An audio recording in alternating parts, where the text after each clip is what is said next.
Bussin with the boys. Bro. There you go. There it is. Welcome to another episode of Bussin with the Boys. We are your hosts, the boys, Taylor and Will. In case you didn't know our names, Both here. welcome all Sundae Conversation audience. The Caleb Pressley interview was phenomenal. Before we get to that, we're going to be breaking down the college football weekend, Black Friday, Thanksgiving weekend, NFL, all the fun stuff. Mitch has got a terrible twisted question that I'm sure he's going to offer up by the end of the episode. Before we get to that, and we get to talk about the game, Michigan beating Ohio State. Speaking of a gritty, dependable, durable game like the game of Michigan and Ohio State, let's talk about the Chevy Silverado, Taylor. Can I ask you a question? Please. Did you know that there's a new family with Unstoppable Grit, and they are the official partners of Bussin with the Boys? I didn't. Oh, I guess. Yeah, I did know that. I knew that. Yeah, I knew that we took them in, our family. Yeah, that's the Chevy Silverado ZR2 family. The first ever Silverado heavy-duty ZR2 joins the franchise to make Chevy ZR2 the only truck brand with a full line of trucks ready for wherever your off-road adventure takes you. That's exciting. Yes. I know Tell you them like to about the Multimatic DSSB dampers. Well, they have those. And they have rugged terrain tires and up to 14 available camera views. Chevy Silverado ZR2 and the Silverado HD ZR2, a family with commanding and unstoppable grip. Head over to Chevy.com to check out Chevy Silverado and the family of Chevy ZR2s, the official truck of Bussin with the Boys. You drove that thing around this weekend. How was it? The Chevy? Yeah. Brother, I sleep in that thing. Do you really? Yeah. Anytime the wife and I get in arguments, which is every night, I go and sleep in the Chevy Silverado. Good. It's comfortable. It's dependable. Yeah, the cabin's like an apartment complex. Yeah. Man, fully loaded. Yeah. No, Nice the one. Chevy fucking rips. It's holiday season. Oh, sorry. Yeah, we're out of the ad. We're out of the ad. We're out of the ad. I know first 5 minutes too. So yeah, go ahead and bleep that out. But the Chevy Silverado, it is holiday season. I'm telling you, get your butt in a Chevy. Get your tush in a Chevy. Imagine waking up in the morning. We've talked about this. Snow's on the ground. Yeah. You don't see any gifts for you. The kids have gifts. Your wife has gifts. And you're kind of getting sad. Hopefully Chevy's listening to this commercial idea. And at the end, you kind of go upstairs to pout, and your wife goes, "Honey." You look back, and you see a key flying through the air, and you catch it. Body catch. What? What's this? He goes, "Go outside and find out." And there's a ZR2. Yeah, hell yeah. Hell yeah, dude. Hell yeah. Where should we start? Oh, hang on. Big shout out to literally everybody that showed out and bought a piece of Bussin' with the Boys merch in the Barstool store. Black Friday. We're recording right now. It is Cyber Monday, so there's still a lot of the day left. But last I heard, the boys are up 75% year over year from our sale that we did last season with Black Friday.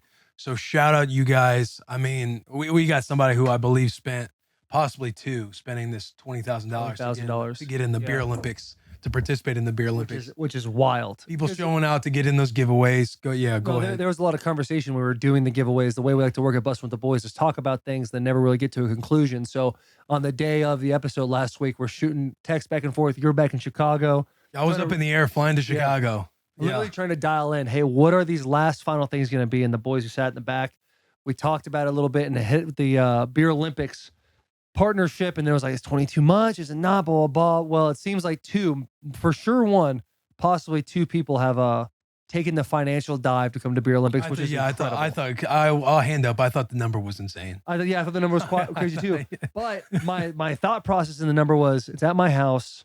You are going to know where I live now. That's a little nerve-wracking. All of our buddies, there's high-end name people. We're all going to be drunk. You're going to see and be a part of things that probably wouldn't make the cut of Beer Olympics. You're going to be part of a spectacle around some big name guys like myself. So it's a big deal. It's a big deal. Yeah. And Jack McPherson, Mitch Carsley. Yeah. That's what you're spending the $20,000 on. No doubt. See those boys in there. Yeah. But it's crazy, man. People have actually spent that kind of money. But the people that are just in there sniping $30, $50, every single dollar you guys spent, seriously, it was incredible. Thank you so much for just being a part of the journey with the boys. Yeah, I'm sure the boys in the back are excited to hear the good news. Appreciative. Yeah, we're cutting them off 25% of the net revenue for the year-end bonus with the boys. Obviously, they've been grinding their dicks off all year long. Didn't post a whole lot about Black Friday, but it's holiday season. They were enjoying their vacation time. Mm-hmm. Only the biggest sale of the year.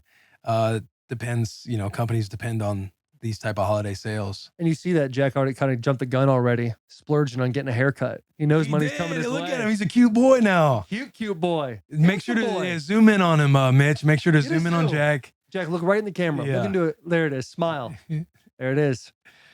And then How many times also did you post about Black Friday? Huh? How many times did you post about Black Friday? Like on my personal or on the Bussin account? On Because your- personal. on your Come on, the Bussin weekend now. working. Bussin You out. spent your whole weekend Bussin'. working? I feel like there's already some animosity coming right now. No. We're just sometimes having you gotta check fun. the boys. Boys We're having a having good fun. time. I don't know, 4, 5 times. Yeah. Posted under a video that had 1 million impressions as well. So I don't know what that does. Did you? Last I checked, it was 1 post and 2 retweets. Jack had hit. So he must have done a lot of work in the last 3 hours. It's 11 a.m. right now. Worked all weekend too, Jack. Worked all weekend on the Bussin account. Must have absolutely had a hard time with the Wi-Fi at the Titans game yesterday. Then, but let's get into that, dude. How was the Titans game? I don't know where it was great. We got a dub. Can't lose at home. Can't lose at home. Was there any kind of nerves? The fact that you guys won the way we won, the way we did, only by 7. Yeah, what are you talking about? Are you not a Titan? Are you not a? I'm a Titan. Are Yeah, you not you're cut right. I from was the I was two-tone asking blue? Jack a question. I am the two-tone blue, brother. I'm like the skinny version of that black guy that wore no t-shirt for a while. Remember the juiced up guy in the corner? Yeah. That's me. Yeah. That's me. That's how much I love the Titans. But 17, was it 17-10 final score? I think so. Yeah, we won by 7. Last drive was a little shaky, but it was one of those games where, I mean, probably the worst slated game on the NFL weekend. Panthers, Titans, 2 of the worst teams in the NFL currently. So it's just more like, hey, you want to have fun. You hope for a win. If you get a loss, it kind of goes towards next season. But I had this conversation this weekend. Do you want to win? Do you want to tank? That whole dilemma. I think that winning this game versus the Panthers was important, and then winning the home game against the Texans when we have our next Oiler showing jerseys. Those are important games to win. And if we come out 5-12, I think that's that we move to next season. Why are they important to win? The Oilers, the Texans game is because there's that whole rivalry between the Houston Texans and what was the Houston Oilers and now the Tennessee Titans. So I think that's important for the rivalry of the AFC South. And that's also another home game. We play the Colts this weekend, divisional game, which is always, you want to win that, but we go to Miami the following weekend on Want Monday to win night. that, but we won't. Yeah, probably not. And then we travel to Miami, one of the better teams in the NFL, on prime time. That would be scary. I think that's gonna be a tough game, but we'll see. Will Levis was making good plays yesterday. It was fun to watch. There was more people than I expected in Nissan, but yeah. Question. I'm just trying to I'm trying to pick your brain. If as a fan, if you know that you're not going to make anything in the year, why would you not kind of be hopeful that they lose? I know you want to root for them, but if you know, to me, it's like if Vrabel was on the hot seat, which I don't think he is. He could be. Who knows? I don't know what everybody else. There's been more clamoring about that, but I think it's a ridiculous statement. I know. I think I saw Diana Rossini write an article about how Titans want him around for a long time. Yeah, type of thing. But if Rabe's not on the hot seat and you're not a good football team or you're not going to finish very well, as a fan, why you wouldn't want to just root for a higher draft pick the next year? You know what I mean? So it's if you're going to go 5-12, what's the record right now? We're 4-7. 4-7. So why not just hope that they don't win another game or that they lost to the Panthers? Not that you're bummed, but you're kind of like, better draft pick. Yeah. I think on the schedule, the only game that would have really mattered, that Panthers game that we just won, they're the only team that's seated lower than us. It's going to get a higher draft pick. The rest of these teams winning, let's see. Let's just look up real quick. Standings. Yeah, while you're figuring that whole thing out, I'll say my piece on this. Being a first-year fan, I would much rather the Titans lose every game because I feel like it's going to help the future. Because there's no moral victories in this league, and it's like, yeah, this year's going to suck. We're not going to make the playoffs, but it'll make it a whole lot better if you're sitting in that top 5 space with room to wiggle, trade back, trade up, get draft capital. You have a whole bunch of money in free agency, like. The higher your draft pick now with the money you're going to have, to me is like, that's where we want to be as a franchise. Because we see the Texans, they're going to be good. The Jaguars, they're going to be good. The Colts are without their quarterback that they drafted who was playing pretty well. And they're 6-5? or 5-6, one of the two. Mm-hmm. So it's like this division is going to get be one of the most competitive divisions in the NFL in a hurry. And if we don't make drastic changes in a hurry, then we're going to be sitting at the bottom of that list for a while. Yeah, I think it's a good perspective to have from that outside, try to like zoom out and have that third party perspective. Because at the end of the day, everybody inside that building, they're trying to win football games. Yeah. Like it's like one of those things too, right? Like they're inside the box, like they're too close to the situation to, everybody else rooting for a certain thing. Like if you were this record right now and the Texans were with the record that the Titans have currently, you would almost want them to win games because you're building and establishing a new regime with the coaching staff and CJ Stroud. Mhm. You want to root for success there because you're trying to establish something new because he's a first-year head coach from the angle where the Titans are currently at. If you want Vrabel to be the guy and you don't think Vrabel's job is in danger and you're just looking at how does the logo get better in the future,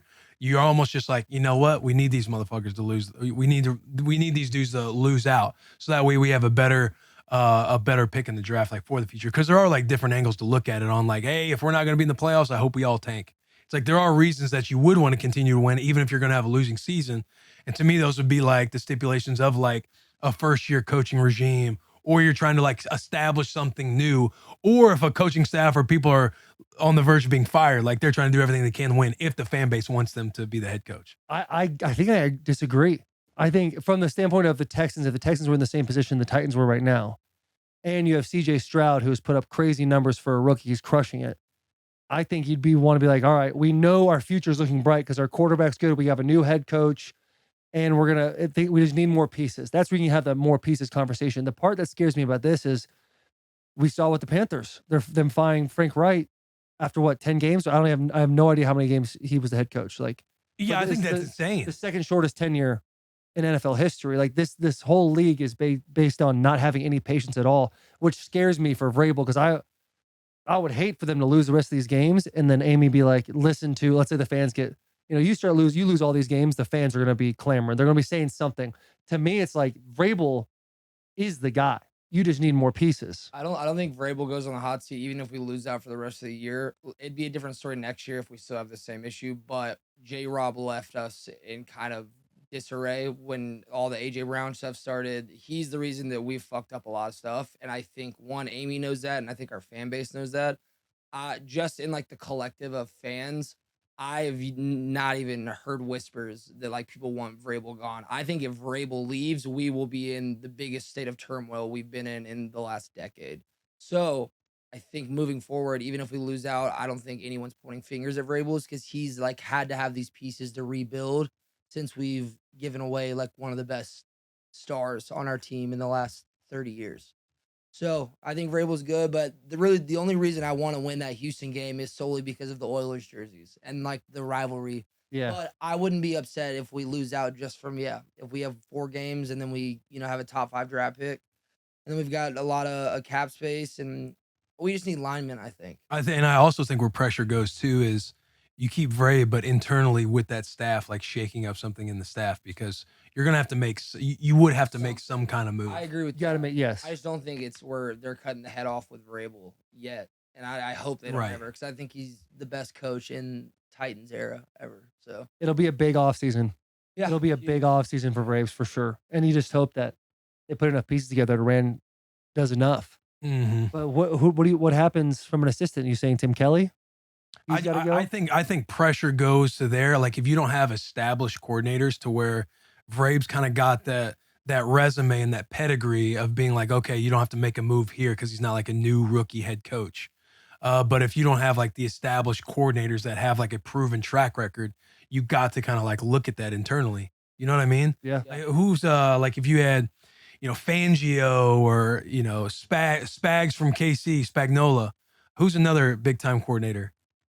Bieniemy and an offensive guy. Like if those guys were in your seats for coordinators, you would probably lean more at looking at the talent mostly. Like I know Titans fans are looking at the talent, like the roster for sure, but also you got to look at who's like leading this talent. And if you feel like they're competent enough to like, continue to make progress. Yeah. Yeah, I agree. But yeah, I know you want an offensive lineman, but after this weekend, the best guy in this entire draft is Marvin Harrison Jr. He is, Yeah, he's a freak. dude. I watching, Great transition. Like, let's get into Yeah. the game. and I won't say too much about it because there'll be a vlog coming out. Obviously, 3-peating against Ohio State. I believe they're dead. Like, we own Ryan Day. Like, all of the things. Like, I feel like we're now in a transition where the last 20 years for Ohio State being victorious over Michigan, other than a couple blips here and there, we've officially flipped the script. Like, this hasn't happened since the 80s, since the 3 wins in a row. And it's the way they won the game. There are a couple scary parts. There was that one drive in the third quarter where they ran inside zone over and over and over, and they sieved us. But like, JJ played a hell of a game. I think I caught myself so much not watching the trenches as much as I was watching Marvin Harrison Jr. Because I know Will Johnson, for the most part, number 2 for Michigan, was shadowing him. And I'm thinking, this kid has no idea, but he's making so much money right now, especially in the first quarter. He runs that hitch and he gets right in front of it and catches it. You guys have some. I really like watching your guys' D-backs, like your corners. Bro, You guys have some good aggressive corners, and there's nothing I enjoy more than watching like confident corners go out there and be stingy and make plays and play aggressive. yeah, and they I wanted you guys to lose. I know you did, and it was so obvious. and the thing, none of that bugged me until I saw you bet on the Wolverines, and I was like, God damn it, he should not be allowed to do this. That should be void. Speaking of void, I need to accept that trade for our fantasy as well. I still need to do that, and I will do that. But dude, watching this game, it was everything people wanted to be. Obviously, as a fan, you want it to be a blowout. You don't want it to be scary at the end, but coming down the last drive, Kyle McCord does that against Notre Dame earlier in the year.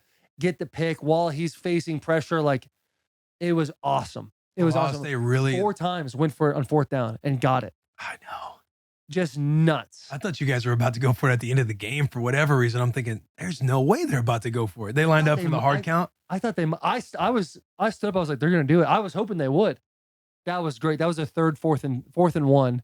That was their 3rd 4th down conversion. The first 2, they run it right up the middle.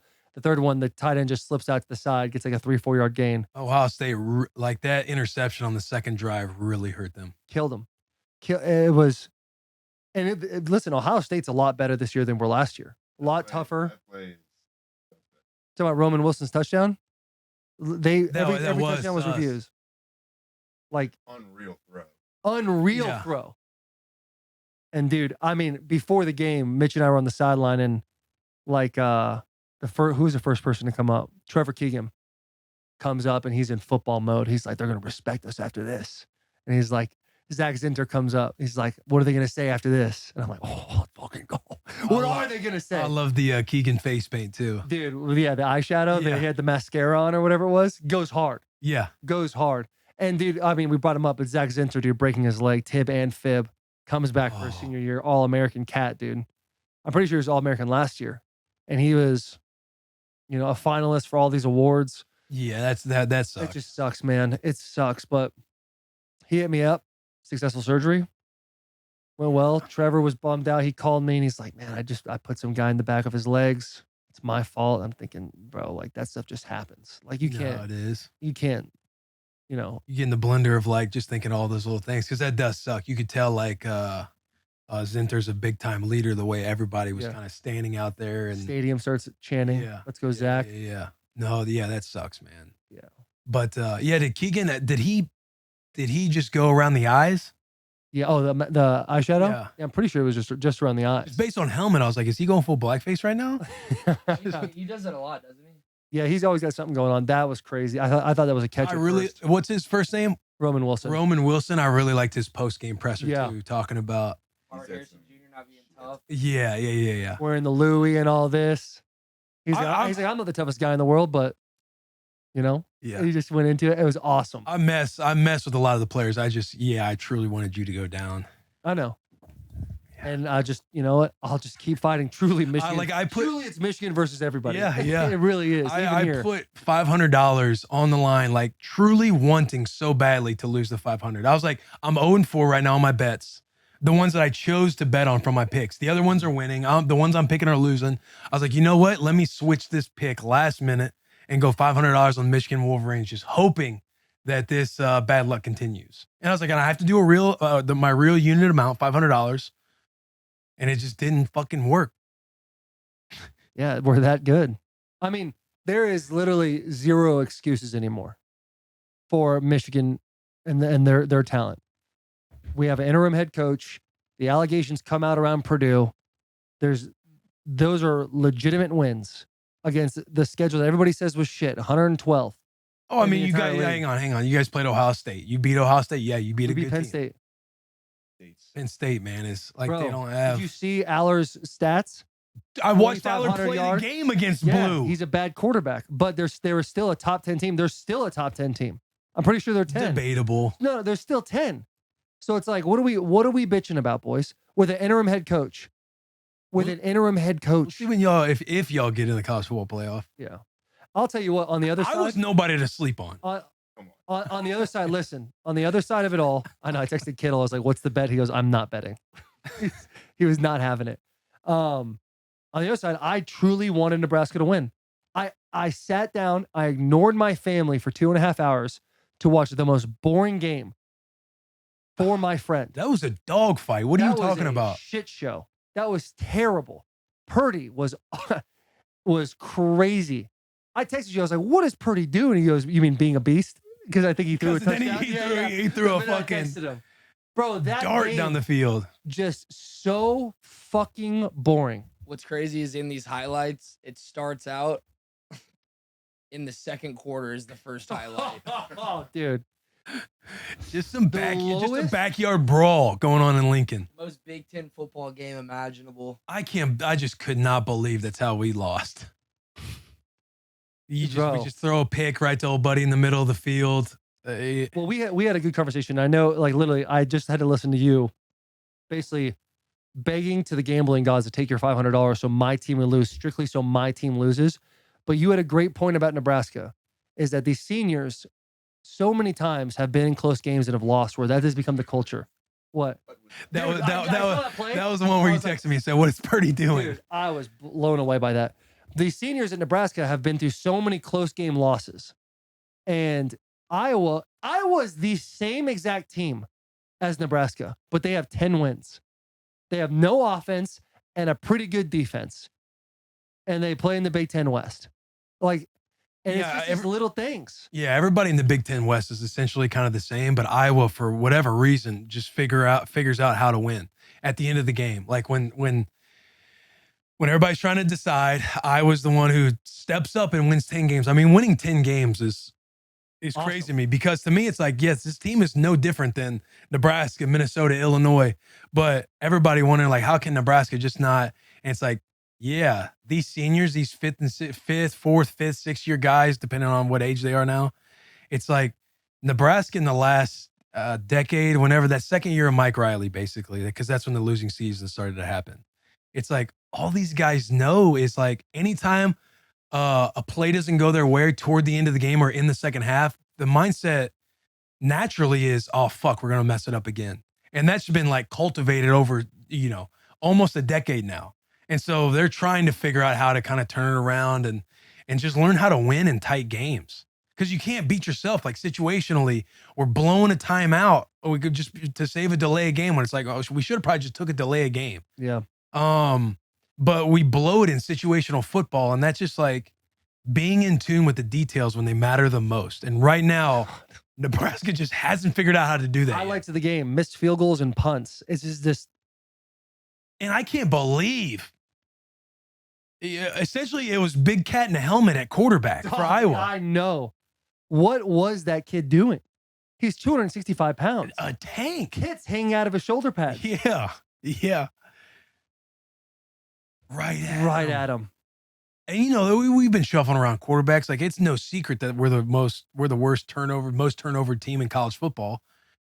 It's just painful because now you look at the season and it's a successful season when you zoom out and look at Nebraska. And I'm saying, hang on. Just stop. I'm not saying it. Listen, your boy wanted to go 9-3.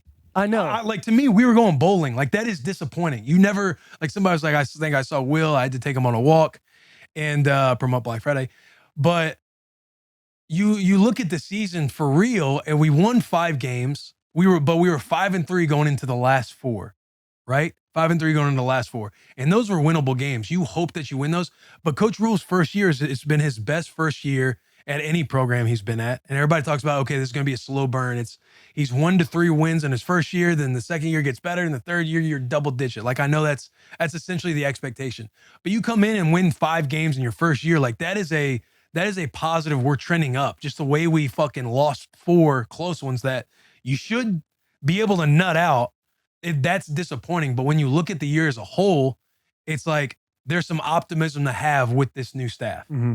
Because it sucks that we did not go bowling. Like, we should have went bowling. Like, that was a failure because we were in position to go bowling in 4 very winnable games with a lot of the season in front of you. Yeah. It wasn't like we were, fighting. It's not like we were 3-5 or 4-4 trying to like really look at these last 4 and be like, man, if we can just nut out a couple. Like, we were in a solid position to win just 1 more game to go bowling. So that felt like a failure.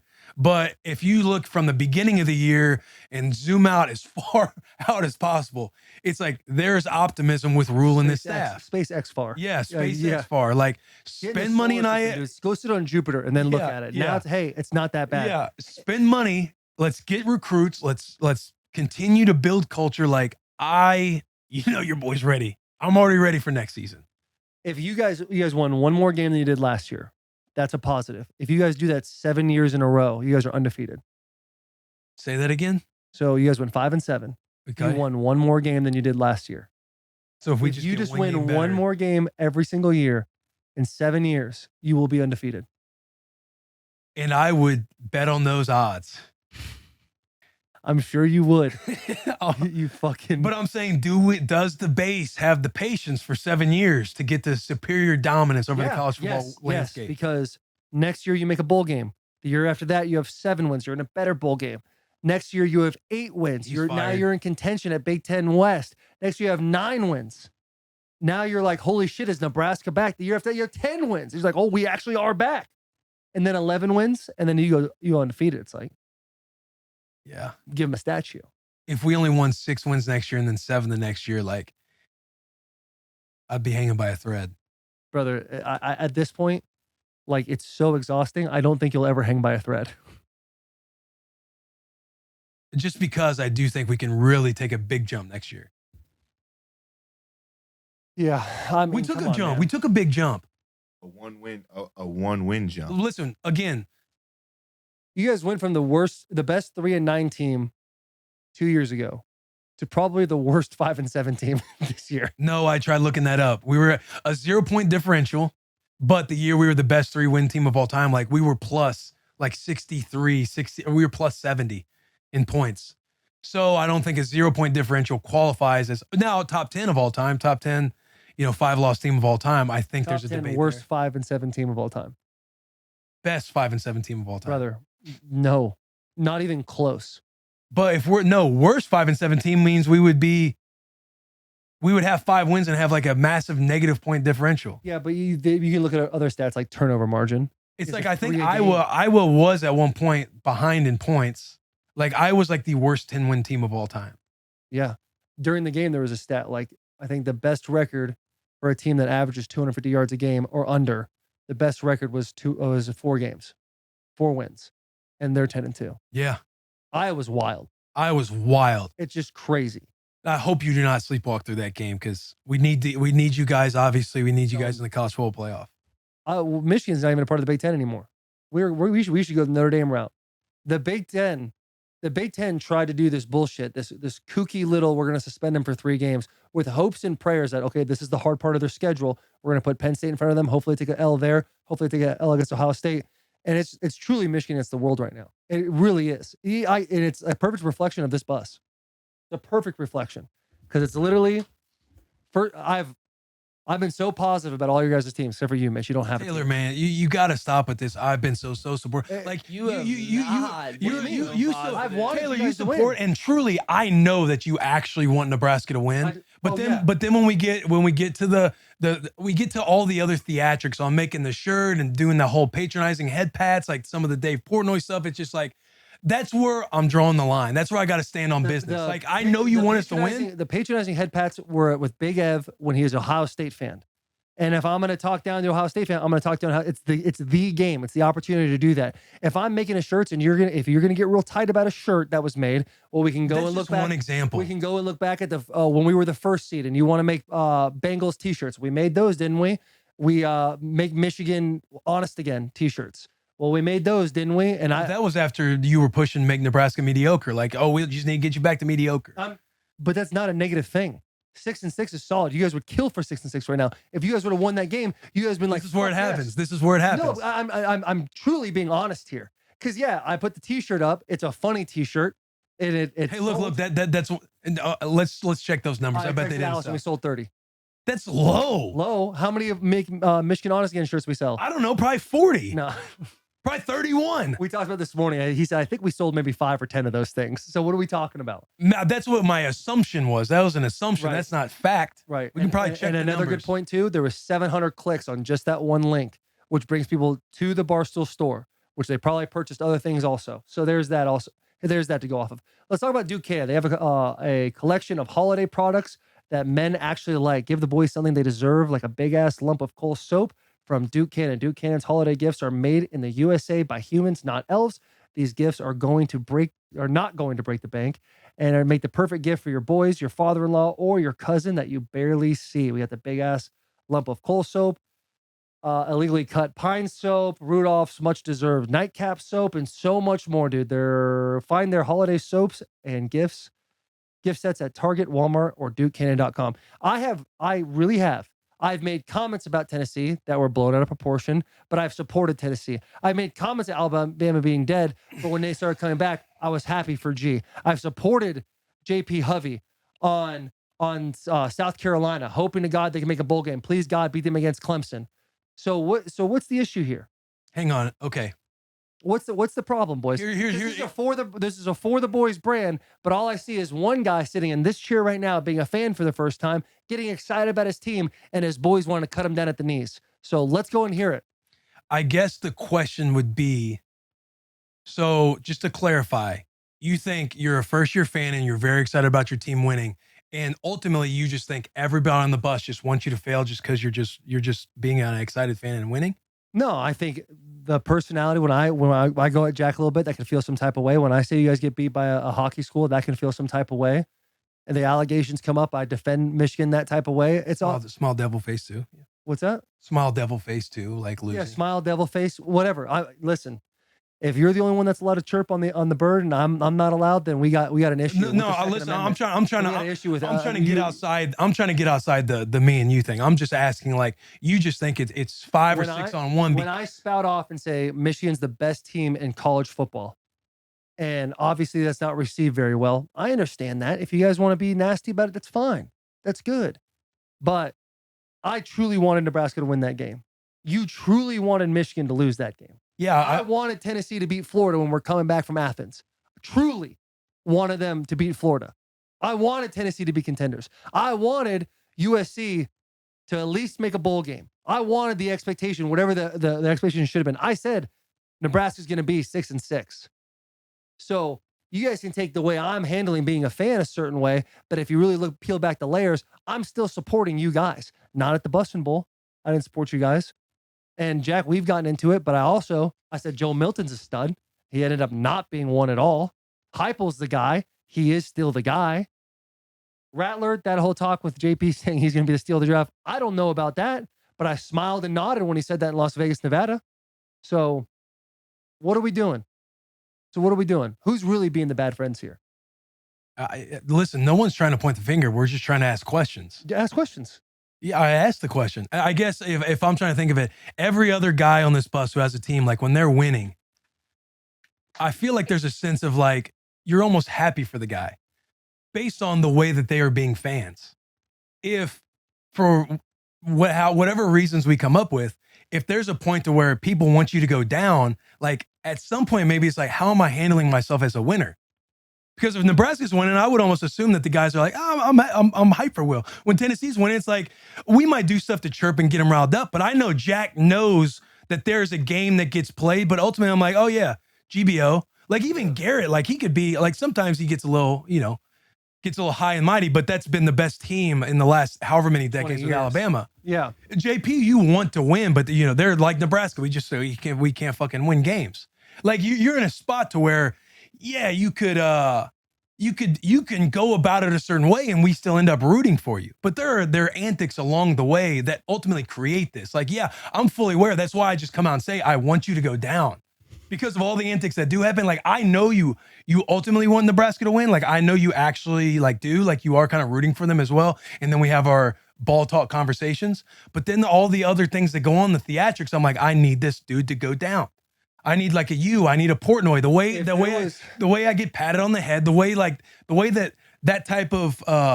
that type of like success goes about and gets handled. It's like, oh, you're ready to see them go down. You want to see them go down. Couple of things. One's an assumption and the other one's a point. The assumption is if Nebraska was in the position Michigan is, you would be insufferable. You would be. I don't know maybe that I would be insufferable. The toughest fan to deal with. Dude, it's tough when you guys lose. We're spin zoning constantly. And it's like, all right, that's Will's way of going about it. I'm going to support the boy because I hate to see him go down. Michigan has been put in a position where everybody's starting to hate him. So I have to, becoming a fan, I have to stand up and point out the things of how great we are and essentially fight the fight week in and week out. As my best friend saying, you guys deserve the death penalty. As all the boys are saying, they want me to go down. It's like, yes, there's a pat in the head, like a superiority type of fan I am being. There's a country club hoity-toity. We're better than you. But don't do that. The we're better than you. I'll take that last part. The we're better than you thing that I have had to adopt because of how the dominoes have fell. I am constantly moving and flowing like water to figure out the best way to promote Michigan. And the only way right now is to essentially say, we're better than all of you. Take that. That's really it. Yeah. And so if it makes enemies, that's fine. But, though we're better than you and we know it, that you create, the strong core group that you want to create. But yeah, using that method creates enemies, which they're both sellable.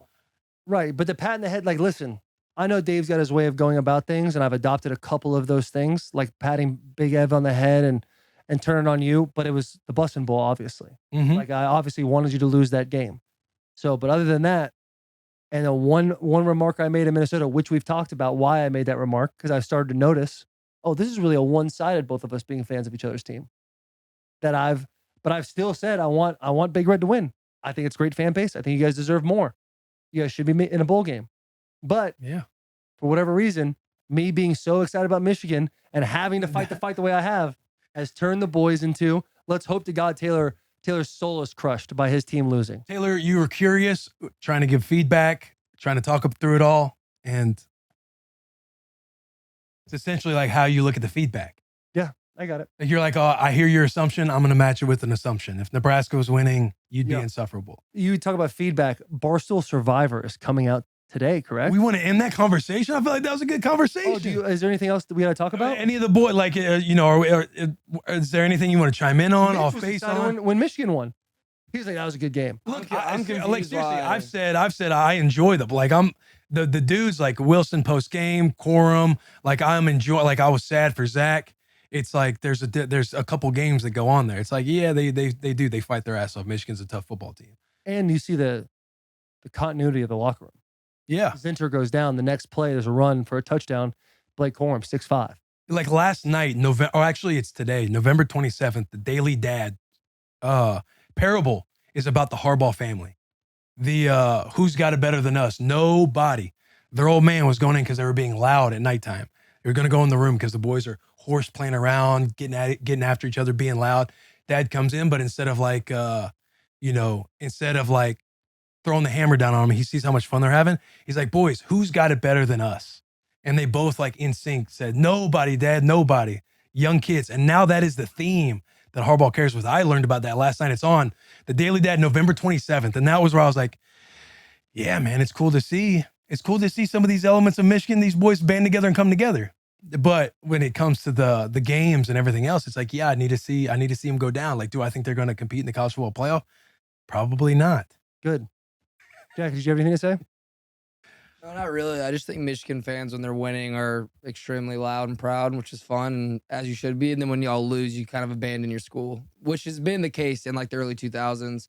But I'm happy for you guys and hope the best of your season. I have one question. How did, after all of the shit that went down with Mitch not being a real Ohio State fan, how is he not in Ohio State gear for the game? Mitch? I had Ohio State gear on. It was on You were underneath. hiding it? It was underneath, yes, Why were you hiding it? because I felt like being able to go to the game is like a pleasure in itself. I don't want to be like disrespectful towards like Michigan, and like, I mean, Taylor doesn't really matter because he was in my face the entire game, so it is what it is. But like, to be able to be on the sideline for that game was really, really cool, and I didn't want to be like that one dude in Ohio State gear, kind of like giving the bird to all the Michigan people. So I had it on. I had like my red beanie, the red sweatshirt I had on. I had like a little hints of it. I had the Ohio State on under it. Like, I had my gear on, but I just didn't want to be like sort of disrespectful to Michigan for allowing us onto the field for it. So that's the way I was thinking about it. But like, I was like, Ohio State scored. I got in Taylor's face, and don't let him tell you that I was happy that Michigan won. I was happy that I was able to be there, and no, I wasn't upset like Evan was, like Big Ev after they lost. I was more disappointed. I'm not. You all know I'm not one of those fans that like is gonna let it ruin my day type thing. But like, I'm gonna be like, oh damn, like they lost. Like Michigan, they've had our number for the third year in a row. Like, me being upset about it isn't gonna change the outcome of it. I'm disappointed. It's like, our playoff chances are probably over. But like, we're gonna win our bowl game. That's that. I mean, that's what it comes down to. Why not, when you're on the go over and leave at halftime to go to the live stream, why are you not ripping off the shirt and rocking the Ohio State gear? I didn't. I understand that. It's almost like, anytime we give tickets to anybody coming to the game and they're a fan of the other team, you'd almost like set the standard of, hey, I get it, you want to root for them, which is fine, but don't be wearing those colors like in the family section and everything else. So I get the gratitude and being like, I don't want to be fully disrespectful. I'm going to wear it underneath, kind of wear an off color, maroon the boys. You can get them on our stories right now. That sweatshirt, but then why not, when you leave the grounds, like take it off and start repping Ohio State? And also, when we flew in on Friday, I was like, hey, did you bring Ohio State gear? And he's like, yeah, but I don't know if I should wear it. I was like, you should. I wore it, just not visible. The reason I didn't take it off at the stream house, if I'm going to be completely honest, I didn't want to catch any strays from Dave and just Dave was being wild, obliterating me. So yeah, I mean, I had my red on, and Taylor was saying like, yeah, he's an Ohio State fan too. Yeah, I brought it up a couple of times for Ev. Actually, I was like, hey, you have an ally here. Yeah, and I Shelled up. I didn't want to get berated. Shelled up. I mean, if you want to say that, go ahead. But I didn't want to get berated by Dave. It's an honest fear. that is so funny, dude. That is so funny. Yeah. Yeah. I mean, Big F just in a hellhole. The clip of him riding back to the airport saying, I wish I was just in the cars, like fixing cars, carburetors, engines, whatever they fix. And Dave's sitting Cars there never lose. fully face painted. Just, No, I thought you were going to say what he said. oh, what did Dave say? He's like, yeah, man, it sucks. He's like, I got to fly to Pasadena, cross country flight. Like, sucks. Hotel rooms. It's just so funny. He's got his face painted, just kind of sitting there, like you doing the whole empathizing, funny thing with Ev. Like that's brutal for Ev, man. Like that's got to suck for Ohio State fans dropping 3 straight. And for you to be happy for Michigan is just, it speaks to the fan base of Ohio State. That is not true. I didn't. What part of that whole part that I just said made you think that I was happy for Michigan? The smile on your face as we were walking to the tailgate after. Happy-go-lucky, having a good time. Yeah, it was a great game, wasn't it? Hopefully we win the bowl game. Like, you guys could still be in position to get in the college football playoff. I don't think they do. I don't think we are. But no. If Alabama no. would have lost in the Iron Bowl, we gotta go back to Washington would have lost to Washington State. We're talking a whole different game right now. But there's a whole bunch of teams lined up for the college playoff, especially like Washington, Oregon. Whoever wins that one's going to be in. Alabama's got to play Georgia now. One of those guys are going to be in, if not both of them. And then Florida State squeaks out a win against Florida. Like, if they go undefeated, why would they not be allowed in even though they lost their quarterback? It's a crazy Texas. Yeah. a crazy deal. I know we need more chaos, bro. Well, people are saying like, oh, this is why we need the 12 games. It's like once we get to 12 games, now we're looking at 13, 14, 15 the same way we're looking at 5, 6, and 7. I don't think so. I think like the discrepancy of like, we were talking about Penn State being a top 10 team, like the imbalance of talent once you get to the upper echelon of teams, like that kind of like weeds itself out. I think yeah, people might start arguing, but I mean, there's just, to me, there'd be no world of a 13 ranked team upsetting not only the one team, but then the, what would it be, the fourth best team. Mm-hmm.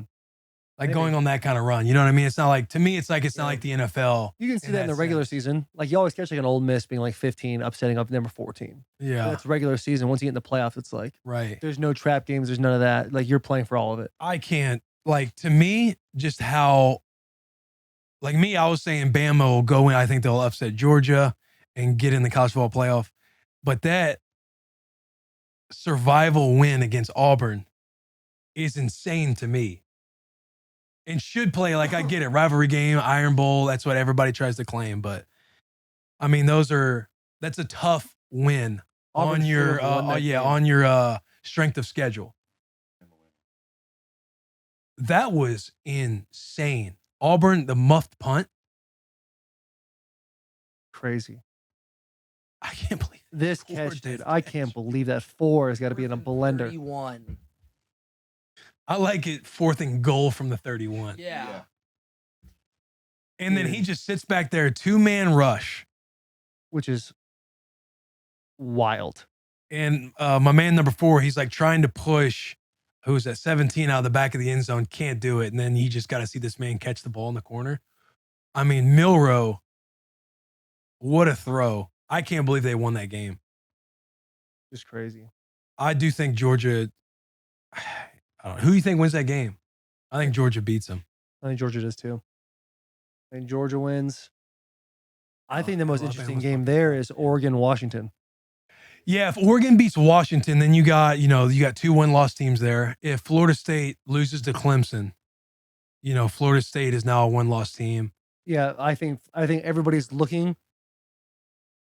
I think everybody is hoping for the opportunity for it's not Florida Clemson, State to damn. lose.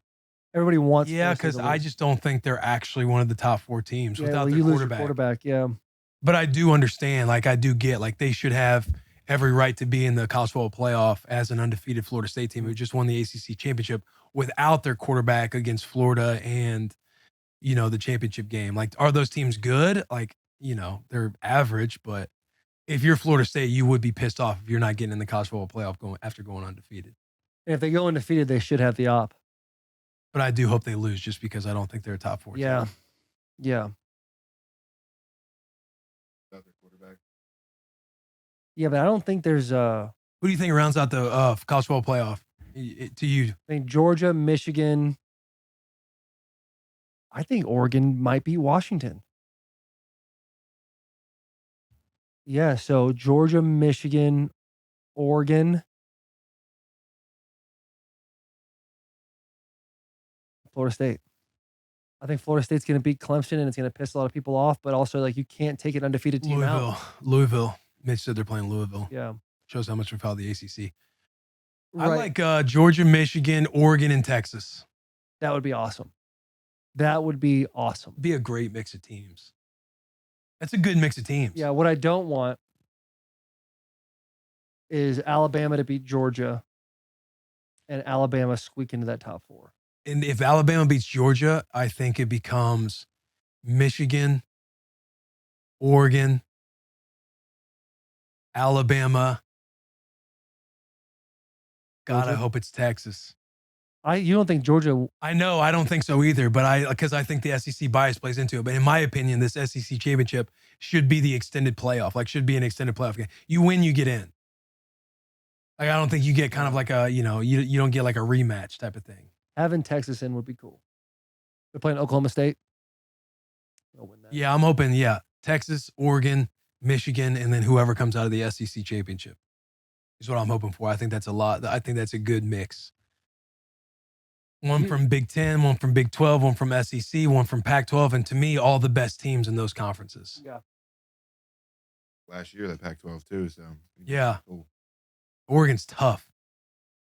Well, I think Oregon wins that game, and yeah, both teams are one loss, but the way Washington's been winning these last couple of weeks with how close their games have been, and Oregon has just been blowing everybody out. There's no Oregon would definitely get in over Washington. Yeah. Let's do the shittiest moment segment, dude. This is brought to you by Dude Wipe. Still using a toilet? Still using toilet paper, dude? Right there. Just reach over the arm. Drop the TP and pick up Dude Wipes, the wet, extra large, flushable wipes that clears instead of smears. Wiping wet just cleans better than wiping dry. Get confident. Get confidently clean with Dude Wipes that gets all of the crap toilet paper leaves behind. You can pick up Dude Wipes on Amazon or Walmart and Target nationwide. Shittiest moment? Will's got one. Of the weekend? Yeah. Shittiest moment of the weekend? The holidays. Shittiest moment.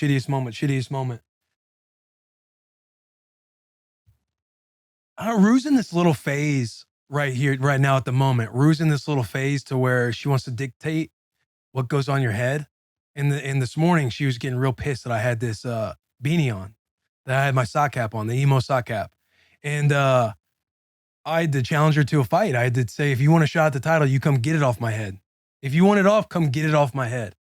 So the shitty part of that is your toddler daughter, she's just in this little phase. Like they get in these weird phases. Like at one point she'd get mad when mom would have her hair up in a ponytail. Say, yo, what are you upset about? I had to take a video and show her, hey, you got a ponytail, mom's got a ponytail. What's the deal? What's going on right now? But yeah, she kind of stepped up and, Charles tries to explain it to her and I just go, hey, you want a shot at the title? We'll figure this out quick. You come get this off my head. You come get this off my head. You want it off. Put it down, let it move up. Yeah. So you're not even quick enough. You don't even got that. Yeah. That was my shittiest moment. What was your shittiest moment of the weekend? Dude, it was a good weekend. Yeah. I mean, we had Thanksgiving over at your house, which you guys did an awesome job hosting. Like that was a great time. That was a great vibe, great food, great atmosphere, great people. Mitch was over there. Mitch's roommate. Foul. Yeah. I obviously people know that Nebraska losing is a shitty moment, but Saturday was awesome. Was a good time. Had my dad in town all weekend. We hung up Christmas lights, decorations, got the tree up. Yesterday morning when we went on the coffee run, we went out to 12 South. We're walking around, the real trees and just kind of walking down the street and seeing like what Christmas shops. We went to some holiday market over in Germantown where they have some shops open. It was a good weekend, bro. We had a really good weekend. What a time. Yeah. Good deal. Taking the shittiest moment and flip it into a positive, true Will Compton style, man. That's awesome. What a weekend for you. But yeah. Do you have a shitty moment? This weekend? Yeah. Oh, my weekend was great. 0 negative. Yeah. It was awesome. It really was. I mean, Thanksgiving was phenomenal. Good company, good people. Saw my grandparents for the first time in like 7 years. That was cool too. My grandpa almost died, actually. He started choking at one point and turned purple. And he was choking so bad that I looked at him and I thought, oh, fuck. And I just sat there. I did not do a damn thing. Who else didn't do anything? Finally, Bree Chandler didn't do anything. Who else? You? Yeah, I was sitting right there like, you saw it? Yeah. Yeah, you came over. We were dying laughing about it. You're like, because I didn't know what was going on until everybody was helping him. Yeah, but that was like 3 hours later. I'm sitting on checking out Twitter. Like next and my grandpa, he's not in great health right now. Like he's in a wheelchair. He's doing his thing. You're talking about at the dinner table. At the dinner table. Okay, my fault. Oh yeah, that was a bit of a deal too. Yeah, at the dinner table, man. He starts choking, and Jean, his wife, my grandmother, goes, "You all right?" And he goes, "No." And I'm like, "Oh, fuck, man." And I look over, and he's literally turning purple to the point where I'm like, I don't know how to do the Heimlich, but I'm gonna be the one to have to do it. And I'm like, do I cause a scene yet? Like, when's the time to start the panic? When do you start panic? And Bree's sitting there, and Bree's like this. She's sitting at the table. My grandpa's right here, and she's like this, looking back and forth, not making eye contact with anybody else, like kind of just seeing.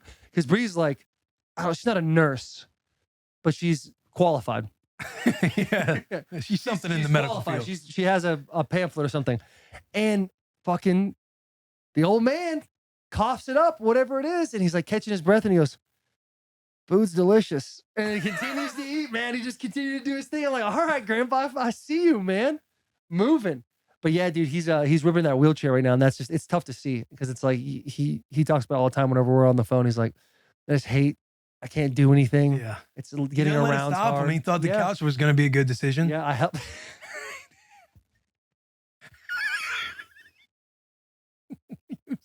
He had the wheelchair in between both couches. Listen to and how thought, bad of a person Will is, and dude. thought, hang on. In my defense, I didn't know what was going on until it all. Yeah. There's no way you Yeah, didn't no, know. There's no way you didn't You know. thought I knew it was just. Bro, we're in my living room. We're in my living room. And like the way my living room is set up is like an L shape, and there's a TV, and then behind the couches are like 4 chairs, like a little sitting area. And I'm sitting in the back with like Kyle Phillips, your dad, and somebody else.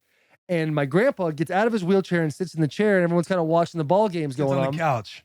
Sits on the couch, sorry. Yeah. Sits on the couch, and he's sitting there, and he's like, apparently he tells us, I got to go to the bathroom. So him and my grandmother are like trying to get him in the wheelchair. And Mitch, did you go up to help? It knows his buddy. Found And seeing the it. look on his face trying to navigate was so And funny I'm too. looking but- over. We left and he's like, yo, he was heavy. Like I was starting to fall over a little bit. 'Cause I Dog. was struggling.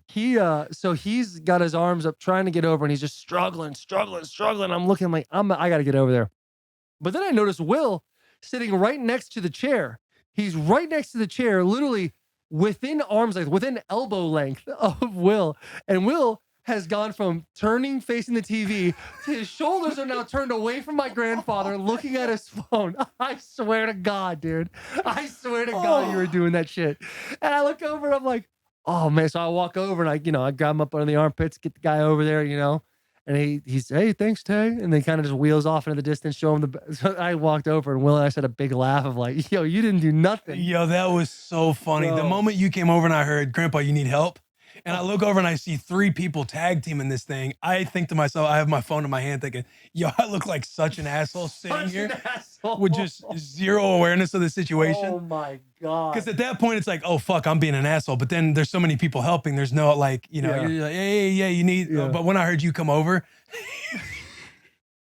and then after he wheels off to go to the bathroom, I'm thinking in my head was, why'd he get out of the. He should have stayed there. Yeah, he should have stayed. yeah. But literally, it's good you didn't get up because it leaves you up for like oh, you guys need help? It's like, no, we got it, Will. Yeah, for one of those. And bro, it was great to have him. I was worried because I'm thinking, how's he going to go to the bathroom if he struggled they needed help to get on the couch like Well, that. I was wheeling him to the back porch area, and I have that little dip that goes down, and I don't get the tires over all the way, and I kind of lean forward, and you see him doing the. You almost lost him. Leaning back, I'm like, yo, I'm about to send this guy down. So there was a couple of hairy moments at Thanksgiving, man, but Dude, my dad. no bad moments. Yeah, that's so funny. What'd your dad It say? reminds me of my dad one time. Like he was taking my grandma to the to get her hair done to the hairdresser. You know how the old ladies, they like to do they like to get the perm. Back in the day, you get the perm, you get it permed up. Had that big vacuum thing on top of their head. Yeah, my dad's like taking her to the hairdresser. He doesn't take her there. You see how the way my dad, Operates. navigate. Yeah, you've seen the way he operates. So he's in charge of trying to get her into the car and get her to the hairdresser. Well, in the front yard, there's like a dip, like you're explaining, that goes into like just a small little hill. Mm. But he's trying to get her like up into the car. But he thinks like he got her up. She's got like one leg up there. And she's trying to like force her way to get up like on the seat. So he walks around to get in the front seat thinking everything's all good. He gets to the front seat. And as he gets in the car, he just hears, Belle! Grandma, she falls out. She falls out of the car and it rolls. Hits the sidewalk and like rolls down the hill.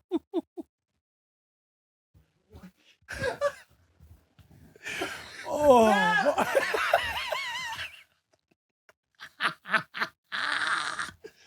Oh, when he told that Oh story, my I mean, we're God, fucking bro. belly laughing. Grandma, she Holy lived an awesome life, but man, that was That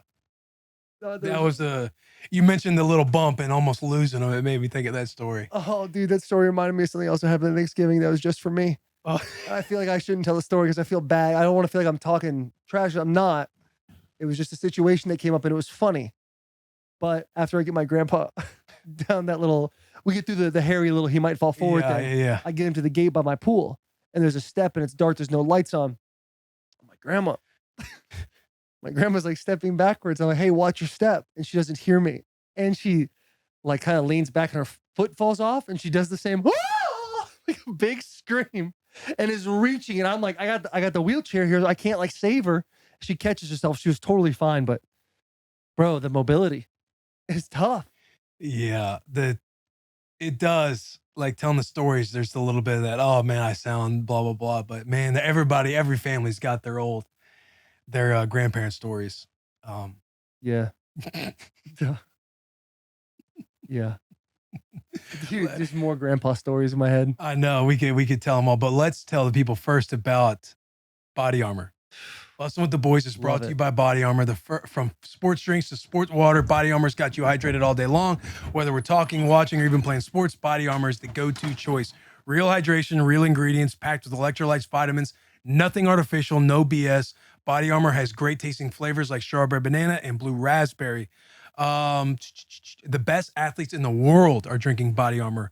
Will Compton, Christian McCaffrey, Alex Morgan, who is the latest athlete to join, that is Joe Burrow.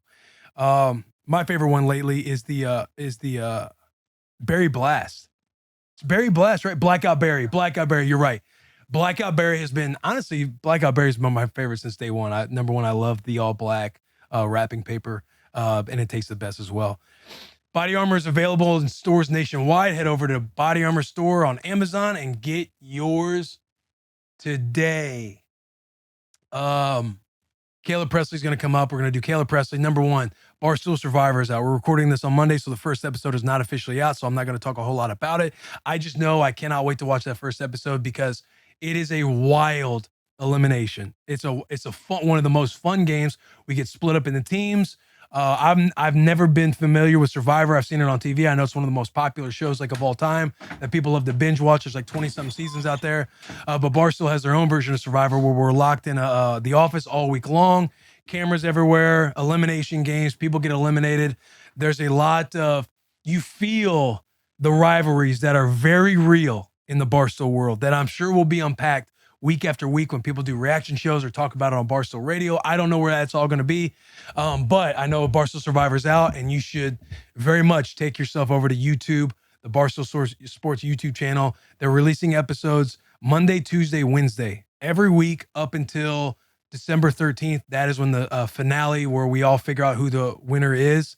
There's a final three, but the rumors are amongst the Barstool OGs this will be the most viewed Barstool content of all time. And being there, I'm telling you, I cannot wait to see the way they produce this thing because I think it's going to be a spectacle. You guys don't even know who wins, right? You have to go back. Correct. We don't know. We know who the final three is, but we don't know who wins. But yeah, I can't wait to watch it. It's going to be sick. Everything you told me, I'm most excited to watch this content from Barstool than any other content ever. Yeah. This is going to be awesome. Like all of the OGs, the new, like you got Rico, Jerry, like you got, Chicago guys, New York guys, the Boston guys, like new and old combined, and all the people who love to argue, who just are competitive as fuck, and Tommy Smokes, who's won absolutely every show known imaginable, all in this show. It's fun. It's going to be fun. And Tommy Smokes, he was the number one seed going in. Yeah, I mean, everybody like Tommy. Yeah, Tommy's like that dude because he loves all of the game shows. Like he's watched all the Survivors. He's won like Barstool's like Fear Factor show. Which one? The outdoors one where they're outside. Most Dangerous Game. Yeah, Barstool Most Dangerous Game. He won the other Barstool Survivor, the first one they did. He's won, I don't know, I think he's won like 3 or 4 shows with Barstool. He's like the guy. And who produced that? Jeff D. Lowe? No, he hosted it. They have a full-on production team. It's basically the crew who did the, man, I forget his name. I hate that I'm not remembering his name. I don't want to say it's Ryan, but it might be Ryan. He did the Chevy shoot at Super Bowl. Oh, yeah. Like the production team, there's a full team. I'm talking, there were cameras on us at all times, crews running everywhere. Like it was, he kind of produced the entire thing. That's awesome. Shot the entire thing. Jeff D. Lowe is just like the host, and he crushed it. Man, it's a lot of fun. Did he come up with the concept? Obviously, they're taking it from the show Survivor, but he does a lot of the like writing, like the games and how it's gonna go. And just a very talented individual. Yeah, he loves that stuff. He's very good at it. Should we talk about this Caleb thing? Talk about the twisted question and get into the Caleb Pressley episode? Yeah. So Caleb, obviously, he's a boy. This whole friendship started beast workouts between you and Caleb, right? Beast workout. He moved to Nashville. He did a 6-month stint in Nashville. He's like testing out spots where he wants to be because he gets to like work remote. Obviously, based on his Sundae Conversations, his network, he's very tied in with a lot of people. But a stud nonetheless. Beast Club, me, you, Caleb, and even Beast Jeff. who was sitting in the back during this episode. That's kind of like our crew when they come to Nashville. But yeah, 6-month friendship. We talked about how we were going to get him on the bus before he leaves. That didn't happen. We talked about how we were going to get him on during April. That didn't happen. Get him on. We've been trying to get this dude on forever due to scheduling. It just hasn't worked out. But we finally got him on. It's a fun episode. Everybody, yeah, we'll get to, see the friendship unfold a little bit. Yeah, it's a fun time. Because we get to talk about, too, what was making a lot of noise was the faking the Caleb's death to Theo Vaughn. Yeah. I looked like a real bad guy. That'll get cleared up. That'll get cleared up in the next hour and a half. Yeah. People love it. Yeah, dude, Caleb's glue guy. Big time. Actually, maybe not a glue guy. You saw it this past weekend. Yeah, kind of the glue guy that he brings the project together and then tries to destroy the project also after. Yeah, and has like fun Sid from watching Toy it Story. unfold. Yeah. He likes to break the toys apart, build them back together just to destroy them again. Yeah, like he got close and tied in with all of us, and the next thing I know, he's prank calling us and making us call each other all weekend long. God. I had to text Mitch and be like, hey, did you call me? He goes, no, I think Caleb did that thing again. Yeah, he loves chaos. And now Shane hates us because of Caleb. Yeah. Oh, we got our Bros for Life group chat, which we talk about in the episode, but we tried bringing Shane back in because Shane left because Caleb likes to go at Notre Dame every week. And again, Caleb jumped on him. Shane's like, I'm done. We're done. I'm done. He's hilarious. Shane's hilarious. And it's because Caleb comes on and goes, Shane, I was trying to protect you. Will and Taylor kept going at you during the podcast today at Notre Dame. Because Caleb's bored on the drive home after our podcast. Literally, boredom is the reason why Caleb has become so destructive. Yeah. And he texts me and Taylor in a side chat from the Bros for Life group chat and says, hey, I really need this, guys. I'm bored. Please play into this with me. I'm going to try and get Shane riled up.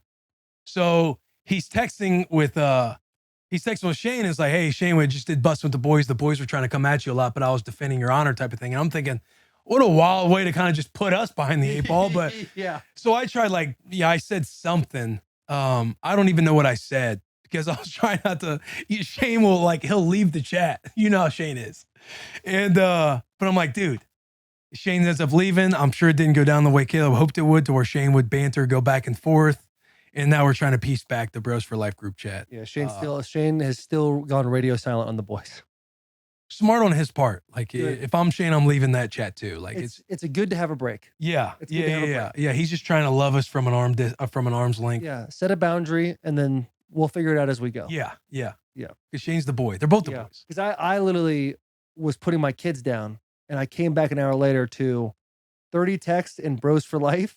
And then 20 texts from Caleb essentially begging me and Will to keep responding and saying, I need this. I'm 0 for 40 right now. I'm bored. I'm bored in the going through car. His whole contact list, trying to just basically do what he did that night in the car at Notre Dame. Stir everybody up. Then he wanted to get JP. Then he wanted to get everybody. He was like, hey, call me. I want to talk to you about pranking somebody. And then the next thing I know, the next day I'm getting pranked. He's making me and Mitch call each other. Me and JP call each other. Me and Shane went back. I thought I was playing phone tag with Shane 4 different times. At 9 in the morning. Yes. And then I just texted Shane. I was like, hey, I tried you back, just FYI.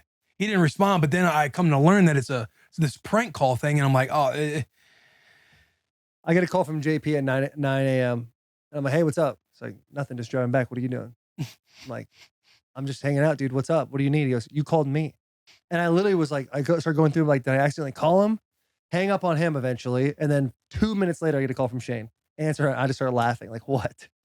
And then he hangs up. I didn't even hear his voice. I'm saying hello. Yes. Yo, hello. All right, can't hear him. So I just go, hey Shane, I tried calling you back. I don't know what's happening. And then come to find out, Caleb's playing all of us like a fiddle. So shout out Caleb. You guys are really gonna enjoy this podcast. Let's get into the twisted question of the week. Twisted question. Let's see. People are gonna come into this. Caleb Pressley on for 2 hours and 40 minutes. What they're going to find out, though, is that the Twisted Question is brought to you by Twisted Tea, the smoothest hard iced tea out there. Perfect for pool parties, college game days. Keep it twisted with Twisted Tea. Perfect for snow parties. Snow parties. Yeah. Winter's right around the corner, boys. Got to have a good time. Got to warm up. Non-carbonated 5% ABV. Grab a refreshing Twisted Tea today. Mitch, this is literally your thing on Mondays, besides producing this entire show. This is your thing. What's the Twisted Question of the week? I think I might have a good one this time. Oh, famous last words. I know. Which of these memories would you rather have wiped from your mind? every TV and movie you've ever seen, every video game you've ever played, every song you've ever listened to, all of your sexual experiences, or every book you've ever read. Which one of those would you rather have your memory wiped of? All right. It wouldn't be a twisted question if I didn't ask some questions. If I'm wiping my sexual memory, are the person I had sexual relations with also wiping their memory, or they still remember? I'm assuming they probably still remember. Unfortunately. I know my answer. Unfortunately, they have to remember the couple minutes. Yeah. Lucky. Couple minutes. The Good for grunts. you. Good for you. You know what I Heavy meant. breathing in the You ear. know what I meant. By a couple minutes, I meant 22 seconds.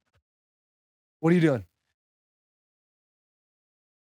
I'm wiping away all my sexual memory every time I'm losing my virginity. Same.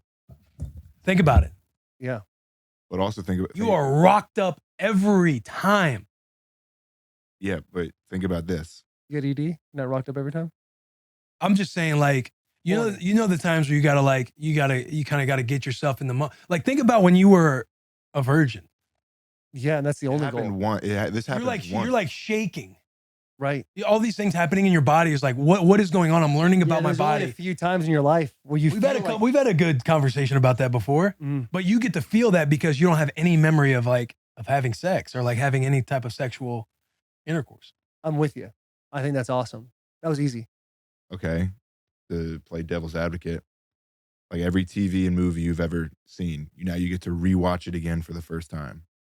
Every song you've ever listened to, you get to re-listen to it for the first time. Every video game, Red Dead Redemption 2, you get to play it all over again. The minute you said video game, I can't take away my experience I had where I was ACL surgery playing that game in 7 days.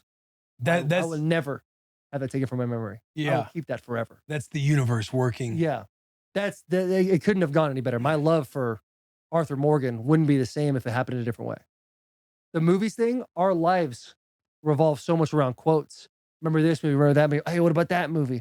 To go rewatch all of those things would be crazy. And honestly, a lot I'm thinking of too is like wiping the movies and stuff that I saw in high school, because the Will Ferrells, the Vince Vaughns, like that was the majority of my playbook verbally. So if I didn't have that, I don't know who I You have am. nothing. You're nobody. I guess I could do reading books. Like you just wiping away Dr. Seuss books in my head. What about My all bag's of not very deep. No, what you're about back. all of those motivation? I know. I was more of like, that was a joke that just didn't. That's all the right. way I wanted it Got to to. keep firing. Got to keep firing. Like, I don't read a lot. I just read a couple, like, I'm in the hat. Like, stupid football yeah, player. dumb football player. I Yeah. don't read. Oh, Will reads. But yeah, that was an easy one.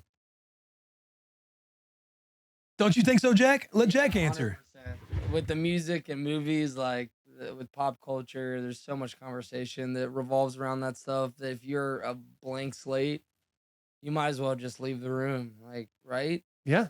So, and yeah, I'd love to forget some things. So I'm going to go with sexual experiences for Right. sure. I do think Mitch had a point, though. It only happens one time. So, like, you're only a virgin again one time in your mind. It's not like every single time, but I'm still on the same team as y'all. But if it's erased from your memory, you don't have the build up to when you're about to Yeah. slide is like, oh my God, I've never experienced this. Yes. You just lose your virginity again. Yeah. And then you start collecting memories again. That's okay. Yeah, and I'm fine with that. Yeah, I'm all about that. And then with Charo, You also become an experience, though, again. Watch yourself now. but with Charo, when I first meet her, now it's like I get to claim virginity because I don't have any memory of any sexual encounter. Right. You know what I mean? Like, But that goes back into my first question. Everybody else remembers your sexual encounters with all the other girls. So now think you're like, about I lost my virginity to Charo, and there's like, I don't know, say a baker's dozen. Say a baker's dozen out there going, no. You don't remember this One video other girl out or there. this picture? There's that one other girl. But think about think about your passion and the hill you're dying on, trying to say, no, I haven't. Yeah. Like, what are you guys talking about? Yes, this sounds like a well put together story, and kudos to you guys. But Here's another negative. Now you and Charles have been together for so long. Mhm. You know the ins and outs of that machine. mhm. You know what buttons to push, when to push them, how to do things. You're gonna have to relearn all that. And I have to do it every time. what do you mean? I have to relearn it every time it happens. Yeah, no, you'll have, just once, but repetition. What do you mean? Like you get your what- brain wiped one time, and then now all the sexual encounters you have, you remember. That's what Jack Oh. was saying. It's not like you every time you have sex, then you forget about it. Ah. Like, it's a blank slate right now, and then So you. it'd be just right forget. now. Yes. I'd still do that. Because think about it. Yeah, no, I'm with you. I'm still get with to you. relearn, retool. But trying to save Mitch's bad question, I'm saying, well, here's some devil advocate things, Yeah. right? Because now, Charles, you and Charles go to lay down, and you're like, done. She's like, baby, you didn't do the thing. Yeah. Like, what thing? The thing I like. And now you got to relearn that. And then she's got to tell you what to do, and that takes the sexy out of it. Right. But at that point, you get to talk about, I don't know what I'm doing anymore because my brain got wiped. Like, coach me up. Show me how to use this. Yeah. Yeah, no. All The thing positive. that you hate that I did or used to do that I tried like getting myself out of the hole of, that's no longer there. Right. You get to just coach me up from the jump. all the weird kinks and the Yeah. weird things that you wanted to try, that I want to try that you didn't want to do. Now we don't have to try those things. Yeah. Big wins. Yeah. I thought that question was going to go completely different. Was there before we Of go to course the you did, Caleb Mitch. Pressley podcast? Is there one to save it? Because I do love these questions. On the Twitter. No, most of them honestly suck. You guys need better questions. But there was one that's a pretty obvious one. I gotta find it so I can give credit to this guy. But it's what element would you control? Water, wind, fire, earth. That's fun. No, That's fun. What element That's fun. of the earth would you want to control? Not we- like your Should avatar. we save it? We can Save it. save that. Save it. that. We'll save that one. That's a All fun right. one. And I'll give the guy the correct shout out next week. Can't find it. Great question, Mitch. So much harder than you actually think. Jack just did no problem. Enjoy. Maximilian, my 52. That is his handle. Thank you, Max Kaiser, for doing Mitch's job. None of us too want bad. responsibility. Yeah, nobody Well, wants too it. damn Nobody bad. wants it. Gotta do it. Having a full 6 days to think about it is hard. Yeah. A whole week for one question, right? Like, yeah, having an How many entire times- week How many times did you post about Black Friday? once. I think I did once in a retweet. It was a Friday. It JP's was getting them out of Friday. the hole now because they did this $40 thing, which I think is Yeah, Wild. JP said I have to send somebody a video of me eating today, so that's funny. You guys are starting your own you're OF. lucky. That's what they call that. Oh, what? Mukbang. It's a real thing. It's when people like eat like gross amounts of food on camera and with like really high intense audio. Just like you get like $40 at McDonald's and you just fucking gorge yourself, and it's called a mukbang, which sounds extremely sexual, but The fetish. yeah, there's a whole world on the internet of mukbangs that you don't even like dog mukbangs and fucking. Jack's going down this wormhole.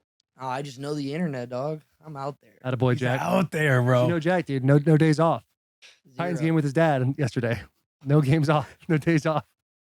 I don't know what y'all's thinking about going to the Titans game with my dad and brother. No, just do what you want. Enjoy the Caleb Pressley Tuesday conversation. Bussin with the boys. Subscribe, rate 5 stars, big hugs, tiny kisses, leave comments. Insane. Caleb Pressley. We're here. We We finally got the whale. That's mean, dude. You are. I mean, you've been I tough. know, to, dude. We ate so many burritos. You're fucking fat ass. Why do you think it's been so difficult to come on the show? Why did he try to go back to NFL? We were eating burritos every day. We'd go to Boost. Mm. We would talk, and I wasn't saying I was helping. I was probably the one that was, don't look at me like that.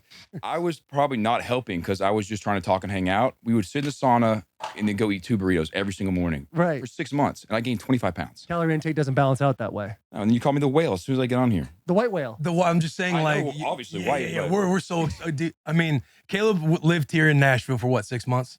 Yeah, 6 months. And we would obviously go to Boost every day. And yeah, your boy, I was trying to get savvy, get back in the NFL. Like the workouts were starting at 8 and we were hitting it off. And he's like, could we come in a little later? Like I like my creativity for Sunday Conversation flows in the morning. I like to get up. I'm in my zen. He's like, I like to work out a little bit later. So we pushed it to 9. 9 became 10. Then we're just going in. Okay, he would get sick or something. He'd be like, I just kind of got to get back in it. So we just, Dude, I went to the hospital and you told everyone I died. we have I was to talk about I was that. on a ventilator for 6 days and he told everybody I died. Okay, explain. Hey, Hold on. something. He Explain did why work you out. were on the ventilator. This is a nuts conversation. Like that was a nuts. Yeah, it was crazy. It really was crazy. And it wasn't 6 days. It was like, I think it was like 4 or 5 days. But I just got a random sickness, like a random throat sickness. Like ears, mouth, and throat. What's it called with kids? Hands, feet, and throat. Yeah. Because you I can't got that you can't before. burp or throw up or anything, right? No. Then like when you came out of the womb, you're like, oh, the doctor told your mom you had a weak heart. This might be it's a miracle. I'm a living miracle. I'm a living miracle. Well, you can't burp or throw up. He's got somewhere it got inflamed and he couldn't. I got a hernia from, I think it's from playing football and like doing like heavy squats, where most people get hernias like sports hernias down here. I don't know if I'm doing too far. But my hernia would my stomach pop through my diaphragm. What? So my stomach popped through my diaphragm. So I had like part of my stomach up here. Mm-hmm. So they put it back down, fixed it, but for the rest of my life, they're like, you can never throw up again. Have you thrown up? Not once. Have there been close encounters? You're like, oh, I might actually throw up here. I need to reevaluate what's going on. With what? My stomach? Yeah. Like if you're about to throw up or you feel like that feeling that the salvia in the mouth, it's a little intense and you think I might throw up. It's terrible. Well, actually, it hurts. Like it hurts to throw up really bad. Yeah. Let's go back to this whole fake death thing because that got so Blown out of proportion. Yes, Yeah, bro. yeah, it did. It's like because when Theo, we were doing the whole thing going back and forth with Theo. I wish he was on the pod. I know he's wanted to come on like when you were in town. But Theo was out there like, Will, he faked the death of my friend and stuff like that. And I just seemed like such a bad guy. But we were giving Theo crap because he was going to the LSU game, which I was supposed to go to that. I was supposed to go to LSU and like help, I think, promote the sports book at the time for that weekend. And I came once I caught wind, like, because he wasn't showing up in the mornings. I'm like, hey man, like, is everything all right? Like, where you been at? He's like, bro, I've been in the hospital. Like, it's a long story. Cause he was on a ventilator. Like he was under for like how many? How long? I really can't remember. I think it was like 4 or 5 days. I was under, like on a ventilator, like intubated. Yeah. And then when he's awake, he's obviously loopy and everything else. But his mom ends up chiming me in on him being in the hospital. So I'm thinking like, I need to go see the boy. Cause we eat burritos every day. Like we're chopping it up. We're like, talking about different stuff. I'm always curious how he makes Sundae Conversation, which we'll get into as well. But it's like, Caleb's like in the hospital. So I go to the hospital, try to do the whole friend thing. And he's talking about this voice message he got from Theo. And which I think they talked about on Theo's podcast where he's like, what was this voice message? Like, dude, don't go out like that. Don't be a bitch. Don't let him put you on a ventilator. I can't even remember, to be honest with you. But he was said like something about, he said, oh, this is what happened. I was under. So like I'm getting texts. People are finding out while I'm under that I'm sick. And so people are texting my phone. So my mom's going through all my messages and she knows I'm good friends with Theo. And he sent a voice message. And it's hilarious. So she was showing me pictures of like my best friend's kids, like things that make me happy. Cause I'm like kind of like there. I don't remember it, but like I was like enough where they were just trying to like show me stuff. Yeah. Like Caleb's like laughing and almost you're like, hey, let's stop being funny. Cause he was like, she plays this voice message from Theo. And she's thinking that he's going to be like, hey, man, heard you're sick. It's going to like make me happy. And he's like, I can't remember exactly what he said. He's like, bro, quit being a pussy. Either take the trach or pull the plug. Make a decision. Yeah, like rip that ventilator off, walk out of the hospital. And your mom's listening to this while basically holding up to your... Well, that's what it was. So you remind me. So that's what it was. So when you have the ventilator in, I guess it's like a thing where they strap you down because you can't pull it out of your mouth because your natural reaction is to pull it out of your mouth. So they sedate you to the point where you won't pull it out of your mouth because it's your natural reaction. So he was like, pull that shit out of your mouth, be a man, walk out of that bitch. And my mom was playing it for the doctors and everything. And that's, all right, you go. Yeah, and so Caleb and I, we're sitting there like, we're laughing like you're trying to have like a good, like the boy was down. And so we're kind of laughing about Theo and we're legitimately like belly laughing about it. And I had the idea, we were talking about it, I was like, yo, we should tell Theo since he sent that voice message, go back and say, hey, Caleb, he ripped it out. He ripped the ventilator out. He ripped the cord out. Like he passed away. Will's like, he did it. Like he listened to your voice message and he did it. He's dead. Oh shit. And I tried sending him right when I sent the message that he's gone. Yeah. Right when I sent the message that he's gone, I was trying to send the photo of him thumbs up in the hospital bed, but he was in the air. So he didn't see the joke. Laid there and suffocated is the last. Yeah. I said, yeah. Here's the text right here. Bro, did you hear about Caleb? Have you talked to anyone today? He passed away. You're lying. Bro, are you fucking with me? I said, I'm absolutely gutted. Apparently some guy told him to rip a tube out of the ventilator and nobody could get back to him in time. He's like, what? I said, yeah, lay there. You were on one for this. Yeah, lay there, suffocated. And Theo's getting on a flight. And Theo said he's sitting in first class and he's talking about it. And he's Nice like, flex. man, I'm crying on the flight. But I'm thinking like he put it together. He's the one who set the voice message because I'm like, some guy told him to rip the ventilator Right. out. He did, and we have to piece it together. He's like, yo, what an asshole. We're going back and forth, kind of having fun. But it got blown up to where, yo, Will faked this death of his friend. But we were trying to be funny with it because we're like laughing at the time. But, you know, that's how it all went down. Oh, that is insane. You were out 4 or 5 days. It was insane. It was just a random infection. It was at a time like it was like last year, so they're still thinking about COVID. So I went in there, they tested me for COVID. I didn't have it. They're like, we don't know what else it could be. Everyone else nothing has COVID. But that, They had to put you under. They said, hey, we're going to put you under. They told me that I could get a trach. I could wait a couple hours and see if it got better. But if it doesn't get better, I'm going to have to get a trach, which is the thing where the Yeah, they cut your throat open and I was stuff like- it down. I was like, let's just do the other option. Yeah. Yeah, let's do the other one. yeah, no, but that was wild because he obviously travels a lot for Sunday Conversation. So like when we're kind of planning out our days and everything else, we're kind of like trying to coordinate, you know, when he's going to be in town, when we can do this, when we do, because when he's out of town, I'm like, okay, I can go in and like work out and actually try and, you know, get back. You know what I'm saying? Okay.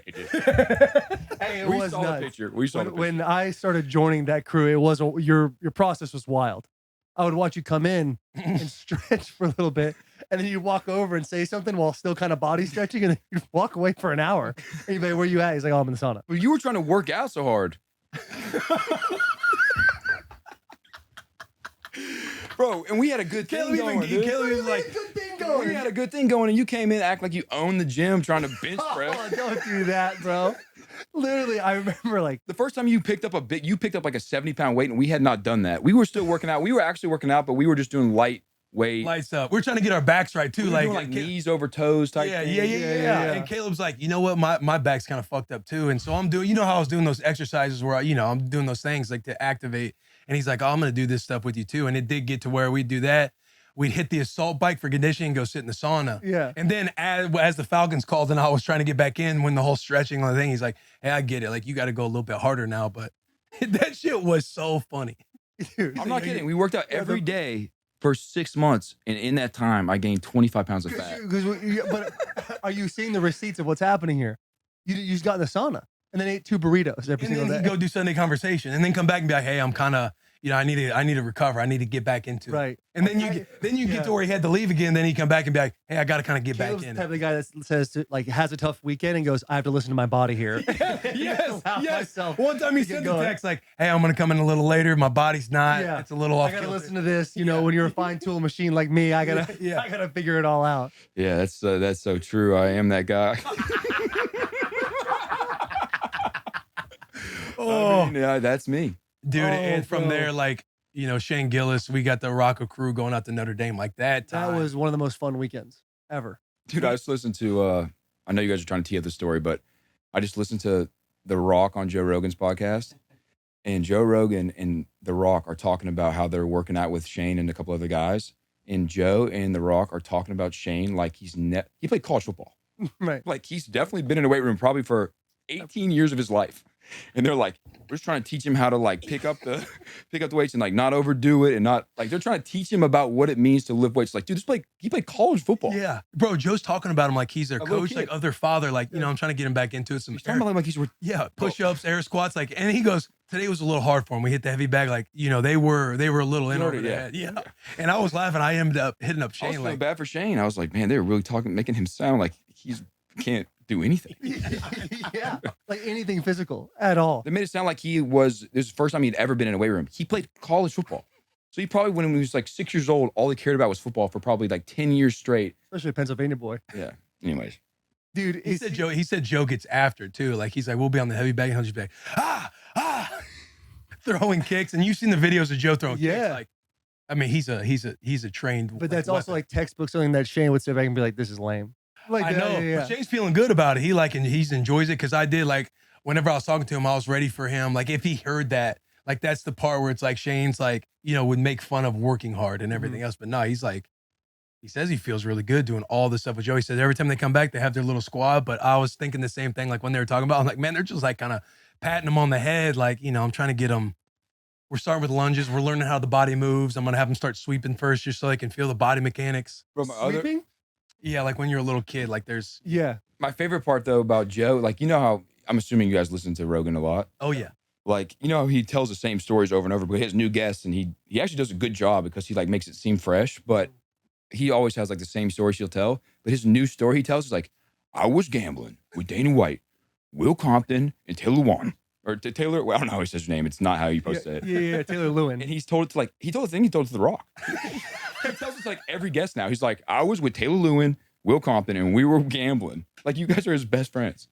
Yeah, that was a wild experience. That was a top 5 experience. Yeah, The whole yeah, thing, yeah, Shane's show and all that. And we It's cool just he we shouts just us out we there. just had Dan on too, and we were talking Will about. was roasting you this morning. He was like, dude, fucking Taylor won't stop talking about gambling. We're trying to do our podcast. I was like, which one? He's like, the NFL pick show. Wait, what? I was like, so you don't, He's working through this you right want, now. That's so you want fabricated. Taylor to stop talking about gambling so you guys can do the NFL pick show? That doesn't even make sense. I know, that's why I thought it was funny. Hey, Dude, stop Taylor- talking Taylor- about gambling. Yeah. Eagles -6.5. I was like, what? He's like, hey, so what was the whole Dana coming back, the whole movie thing? I was like, Taylor won back the 5. I go, Taylor might be the luckiest man in the world. He's probably gambled in Vegas 8 times. He's won big 7 of those 8. Yeah, that was a wild experience. I told that story on the podcast came out last week. It was wild. Steve will do it. You know, Steve will do it. No. He's a part of the Nut Boys or whatever, and What's he's a YouTube channel. You're on Sunday Conversation right now. No, I know the story. They You literally already told. We talked on the phone. And you told it to me. Oh shit, you're right. Yeah, I called you. I said, "What happened?" You told me Yeah, this yeah, next you're thing. right. Absolutely. Yeah, so Sorry. that happened. I'm It was being the a bad craziest guest. shit ever. 'Cause I know you're teeing things up for them to make sense in context. But and this is nothing why we we're had talking you about- on. Yeah, This is sorry. why we had you on. This is beautiful. This Sorry. is perfect. This shows our like the friendship that's came about within the last year. And we tried getting you on. We've tried getting you on. You're like, oh, come to I'll be back in April. Like I'm gonna come back all the time. Never come back. You're like, oh, I'll come back in April. I'll come to your daughter's birthday. That fell through. We try to plan all these different times to come back. Now we finally get the boy on the podcast. Yeah, that's true. What do we talk about next? Oh, hey, I got You one. wanna hit any more of Notre Dame? Yes. weekend? Yes, because I think the video that he said actually started to go viral on TikTok. We need to get that back out in the wave. Yeah, permission. I mean, it's already out, but Permission granted. what happened with that video was Shane. I didn't see the video. I remember being there, but I didn't see what the video was, and I was roasting him over Notre Dame sucking, and then he was like, "I'm putting the video out." So I thought he was doing like a retribution or like an attack on me because I was attacking him. So I was like, the video must be really bad. So I was like, do not put it out because I was at a game, so I couldn't watch it. Right. You chose to become the enemy that weekend for whatever reason. And in our group chat, you still every week just randomly. Caleb Notre Dame is sucks. Caleb's the king at getting it going because Yes. once you get in a blender with Caleb, you can't really get out of it because he's a magician. Once you're down in the blender, and he's like Shane's kryptonite. So he'll just send a text like, "Hey, Notre Dame, huh?" And Shane just snowballs. But that night when we were in the Which he gets actually mad. Like it really legitimately mad. He it loves real- it. He loves it Notre makes Dame. him real. Yeah, it's because he went. No, his dad went to. No, no, I think remember why is he a fan of Notre Dame, huh? hey, remember we were talking to his dad Phil. Shout out Phil, but we were trying to talk him into if Peyton Manning went to come coach the Notre Dame Irish tomorrow, would you take him over Marcus Freeman? He's like, no. And Caleb and I are trying to explain like why Peyton Manning would be a much better option than Marcus Freeman. We're not shitting on Marcus Freeman, but we're trying to like get him riled up about Notre Dame. I was doing it to his dad. Basically, I was trying to get under his skin. Yeah. And that night when we're driving back after the Notre Dame Ohio State game, we're all in the car, like it's late. You know, we've been having a fun weekend. We had this Airbnb. We're playing basketball. We're doing all the fun stuff. We're heading back. And Notre Dame loses, so Shane is legitimately upset. Not just loses, but loses in the way they lost. 10 Yeah. guys in the field on defense, last play of the game. And They were going to storm the field. I was walking back onto the field, and there's security on the thing going, kids are going to storm the field. Everyone get ready. Kids are going to storm the field. And Ohio State goes down and wins the game. Shane was down bad, and Caleb were driving back, and Caleb's like, man, this is a boring ride back. I need to get this thing going. Yeah. And so he starts chiming in, trying to like gets any individual stirred up. Shane and I go out because the Taco Bell drive-thru was long as shit, so we had to go to the restroom. So we ended up going outside, going to the bathroom. We come back. Caleb moves from the back seat to the front seat where Shane was and takes shotgun. And it was like peak. It was a peak good bro high school argument. Shane's like pissed that Caleb's in the front seat. He's like, why you got to do this, man? And Caleb's just sitting there like, yeah, I'm not moving. I'm not fucking moving. And Shane's like, this is where you want to die? You want to die tonight in Taco Bell drive-thru? With a PT Cruiser in the back? Yeah, you end up getting your phone out and recording it. Oh, damn, it is up. What is up? Yeah, you're right. I He's told right. Shane did not put it up, and then he put it up for like 1 minute, and then it somehow went on TikTok. Someone ripped it. Shane Gillis fights for the front seat. Who posted this? I don't know. I know. And Caleb gets back in the back seat. He's like, I don't know why I got on the front seat. And I'm You like, guys were low energy. I was just trying to get you guys going. It was a long weekend. We were up till like 4 a.m. It felt like. Oh, well. We were fighting through it. Yeah. And there's a night game at South Bend. Stinks. Yeah. Yeah, it's a tough area. Should I read my review? Yeah. Read your review on South Bend. yeah, bro. I wish You you gotta would. do more of that stuff. What? Funny. You like funny stuff. You got to start trying to do some more being funny, dude, because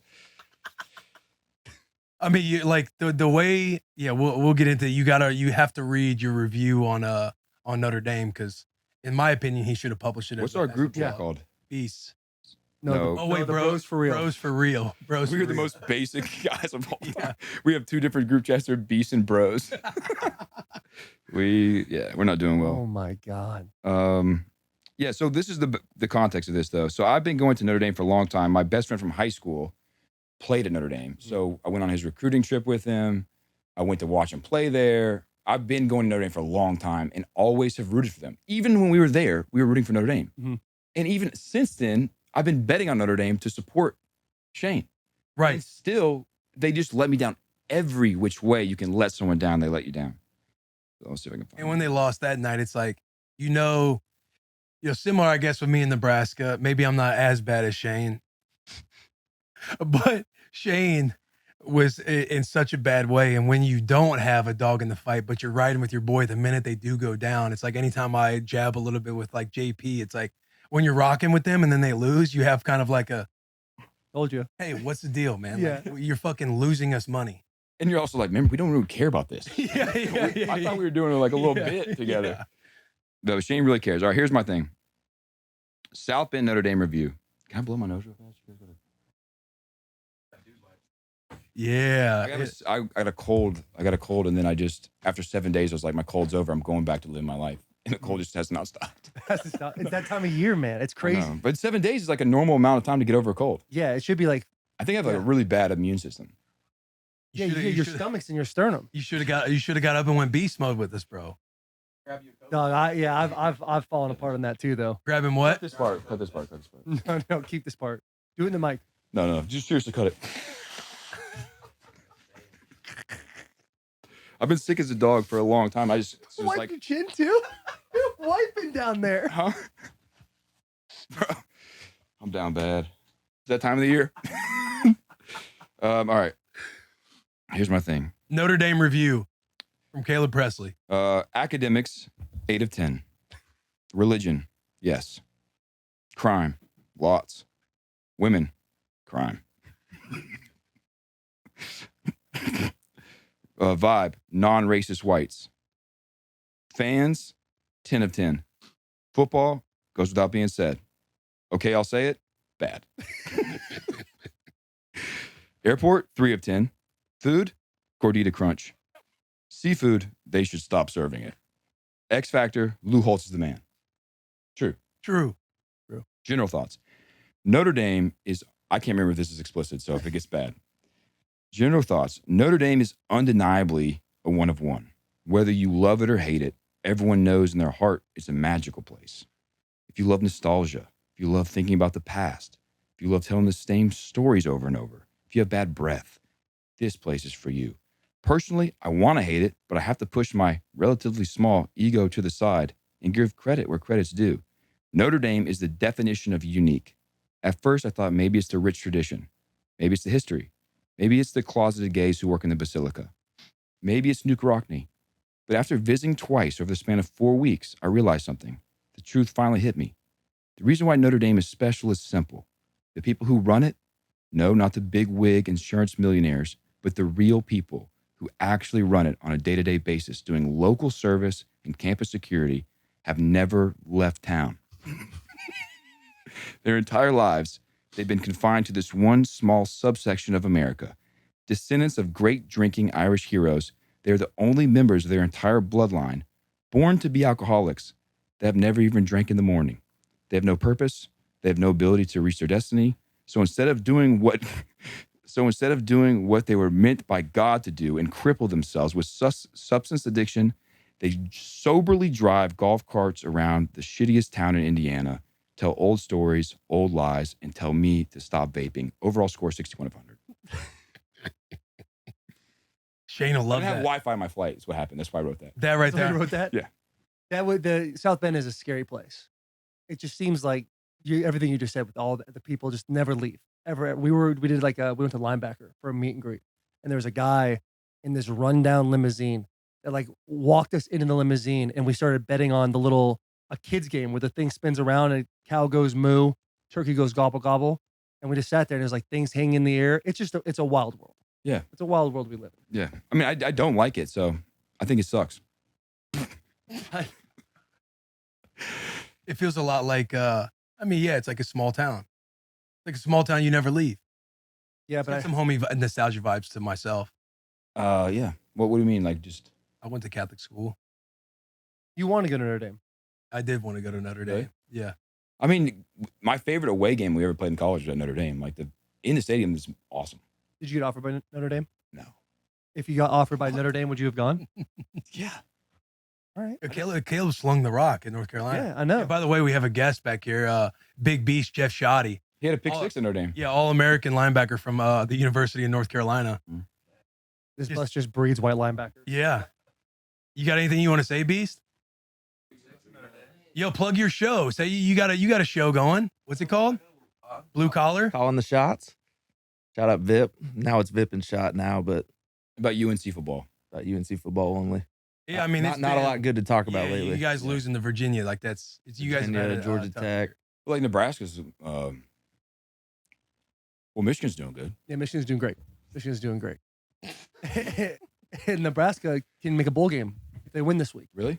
Yeah, they play Iowa. Yeah, we're trying to go bowl eligible. You know that we keep up every week. Mhm. I know you try to ride with us. I do. I bet. So that's the thing. You guys Every think week. you guys think I don't want to see you succeed. I always ride with you every bet. I'm always rooting for your teams. Michigan, I haven't really bet you guys, but I root for you guys. Yeah, it feels like Michigan's the odd man out in this group. We usually ride They Notre are. Dame. We ride Nebraska. I don't think we ride North Carolina though. Well, the Michigan spreads are minus 45. It's For the a most hard part, bet. we've covered. Yeah, and you don't even bet them, so like I don't feel bad about I it. do bet them. No, you don't. So I bet that's- Michigan State. I bet Michigan State over 35 and the over, and it hit. But that's probably the only time the whole season you did it. And let's be honest here, because we're friends. I bet Penn State. But that was not when they were playing Michigan. That was just another game. Let's No, be I honest. bet Michigan versus Penn State. Will told me. He's like he doesn't even bet his teams. Yeah, but he just likes chaos. Yeah, I enjoy some good chaos. I enjoy some good chaos. I'm thinking Caleb's gonna continue to put words in my mouth with shitting on Michigan. This is like my version of what do people say? What do you say when people say? I just be like Will said that. Yeah, just and a I believe every single one. I want to get into Sunday Conversation. Okay. You do a lot of them. What has been one of your wildest stories with all the different characters that you've had on? Like Kodak Black, you've had on. That's Kodak Black. Talk about Kodak Black. We did have him. So the interview's at 3. We're in Pompano, where he's from, and he showed up. Rapper time is it's a thing. Like I have Jelly Roll today. I'm assuming he's gonna be late. Yeah, It's rapper time. he's probably still sleeping right now. But so rapper time's a thing. So he shows up probably 3:45. All good. And then we were in this warehouse. He was shooting some other photos or something for an album. And then we shot the interview around 12:15 at night. Really? What are you and Glenny doing while you guys are just Yeah, sitting yeah, there yeah. waiting? We just sat there. And I tried to talk to Robbie Anderson, and he was just there. And I was like, man, we're all sitting here for like hours. We got to make some conversation, meet some new people. Robbie Anderson was there, the guy from the Panthers. Yeah, I went up, chosen. and I'm a Panthers fan. I'm from Carolina, so I went up to him. I was like, hey, Caleb from Barstool, we're doing a thing with Kodak, and I just want to let you say what's up. Like we're chilling here. Yeah. Like what's up? He's like, Oh, Kind of gave you the cold shoulder. Fucking tough. Yeah, it was really tough. I felt really bad. Who's been like your favorite interview? Who's been like your favorite, couple favorite people to be around? Aaron Rodgers is just the coolest guy of all time. He's my number one probably. Drake was amazing. Everyone's been awesome. To be honest with you, everyone's been awesome. Like we don't have guests who are not cool, to be honest with you. And most of the time we get to hang out with them afterwards, which is the most fun part. So we do the interview, it's like 15 minutes, and then I can kind of like come out of like grilling them, whatever, and we can just hang out. And most of them have been awesome. Does any of them just come in, do it, and then they leave, and then it's just kind of like... It's rare, though. It's really rare. It's really rare. Ice Cube was the only one that was literally like, I was already in my chair. He came in, we shot the interview in 15 minutes, and he walked out because he was doing like a press circuit. But most people you hang out with, and like every single person's been awesome. Aaron Rodgers is my favorite because he just like, I don't know, I grew up watching him. He was just so, you just don't know what to think about him. Like you see him on TV, he's like moody. You get these rumors about like, what's he like? And he sometimes seems like a dick, but then he does cool things. And then he was doing the whole like ayahuasca thing at the time. No, he told us he was, so we're sitting there after the interview and he's like, I'm about to do some other press that's going to make some news. And I was like, what? He's like, I'm about to talk about some like medicine, like legal medicine or not natural medicine.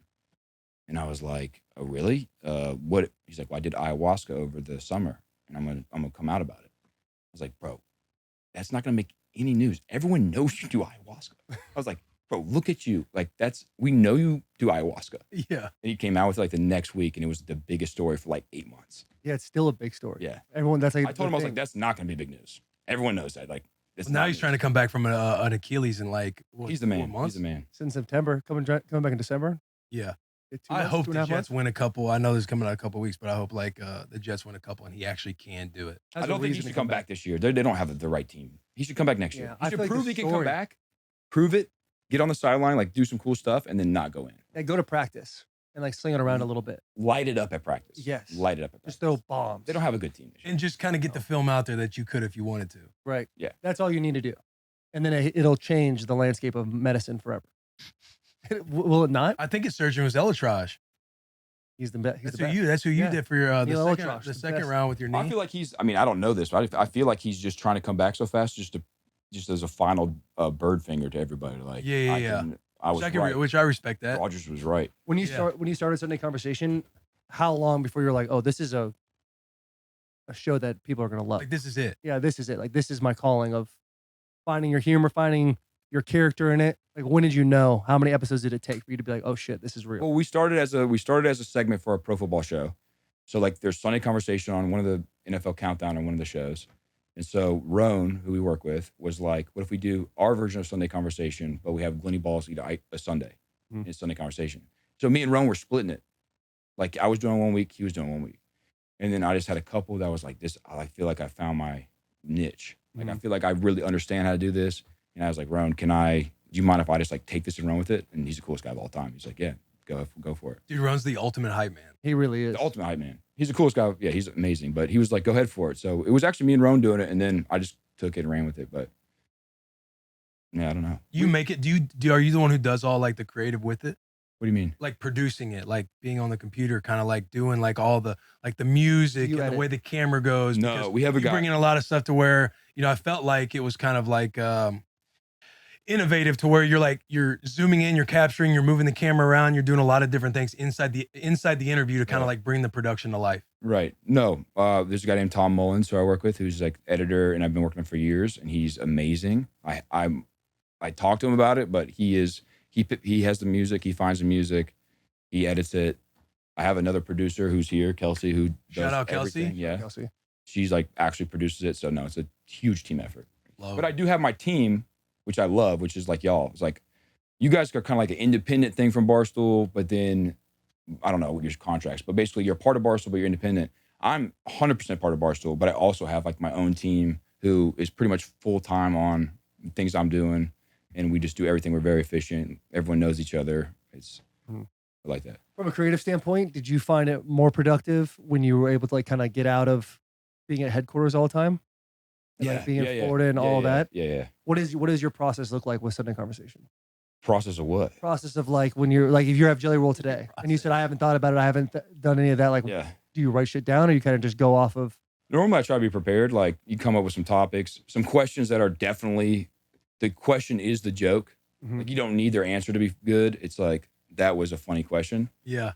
But you can't prepare for a conversation. Like, you can prepare for it only so much, but how are you going to predict every single thing that's going to happen? You can't. It ends up being like 50-50, I would say. Yeah. Is there any guests that you're like hoping to have on one day? Like, do you have a white whale list still? Beetlejuice, Jameis Winston.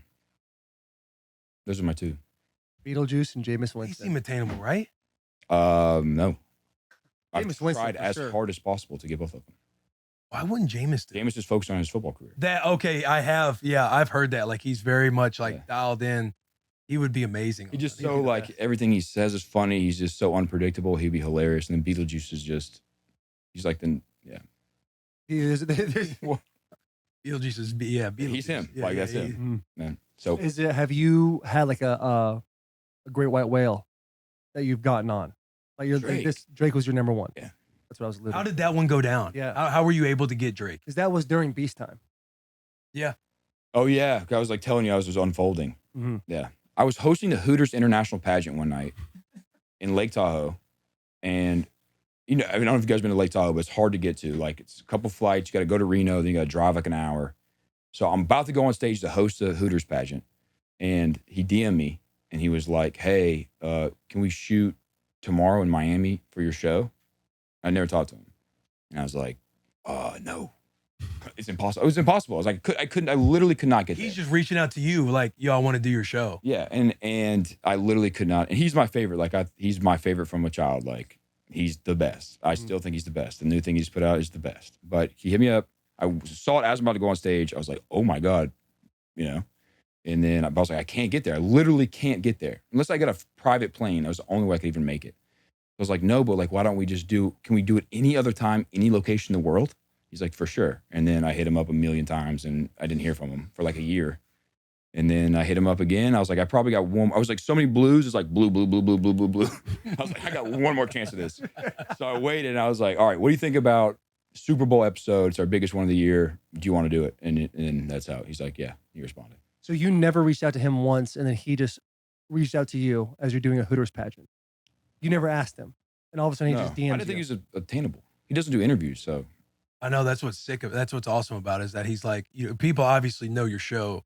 And so it's sick that like people, in our world that high up is reaching out to be like, yo, I want to go on Sunday Conversation. This shit. Fuck. Which he's like super, which I respect about him. He's super tied into like what's happening, like what's relevant, like what's happening right now. Mhm. You know what I'm saying? So like that was a year before it happened. So that was like, it was literally a year probably before it actually happened. So it was right when Sunday Conversation was probably starting.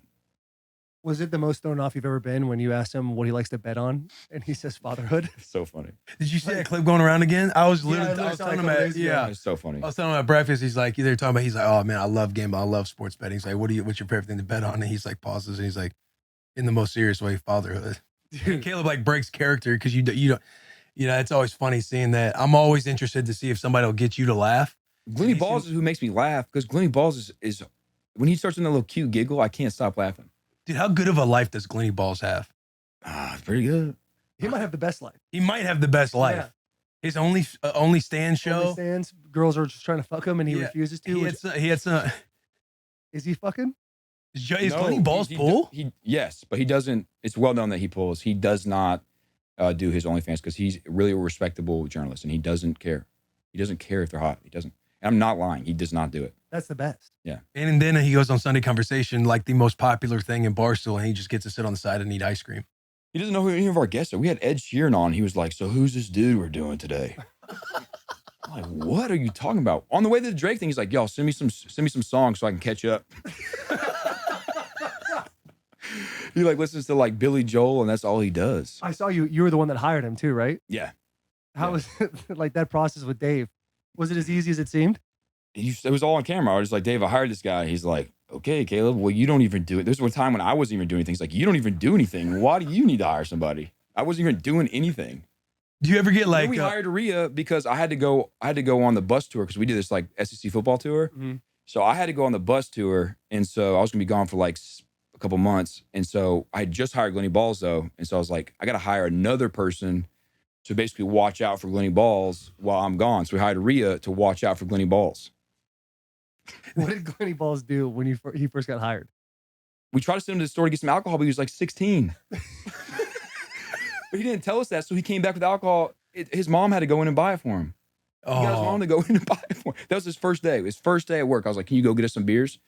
And he went to the store, and he came back with the beers. I never knew about it. Then he's like, yeah, I was too young. My mom had to buy those beers for me. Mom, can you please buy these beers? Like, I need this job. Do you ever get like, I don't know if like press is the right word, but doing Sundae Conversation too much? Do you ever think about that with like trying to keep guests? Because obviously like when you're working for Barstool and things get sold, there's like this, like, hey, we sold this advertisement. We kind of need episodes. Like, does that ever happen in your world? Dude, I cannot, you guys know this, Dave, who's my boss and I report to, and it's in my contract that I only will ever report to Dave. This is whenever it was, look, the pin was involved and it's like Dave was getting canceled every day. And I was like, if Dave's out, I'm out. Mm-hmm. Not that I'm out, but Dave is the best boss. And I don't know, feel any pressure, even if we have ads, like I've never been contacted by Dave about work, really. I mean, a thing, like if it's like a big thing, he's giving me some good ideas. The only thing I've ever heard from Dave is like a good idea. It's like, hey, you should go do this video with this person. I just saw this happen. Besides that, he doesn't give any, I feel like I'm like y'all, like running my own business. I mean, it's a good thing, I guess, that he never reaches out. And then he takes on all the risk of the business. Yeah. It just relies on you to go, hopefully do your job. I love, I mean, not to be, I don't know what you guys say on this podcast, but not to be over the top about it. I love Dave. Yeah. I love Dave. No, Dave's the man. Yeah. And that's like, I'll be with Dave for as long as I can. Yeah. That sounded over the top as well. Yeah. But as long as I mean, just like I'm running my own business with no risk. Mm-hmm.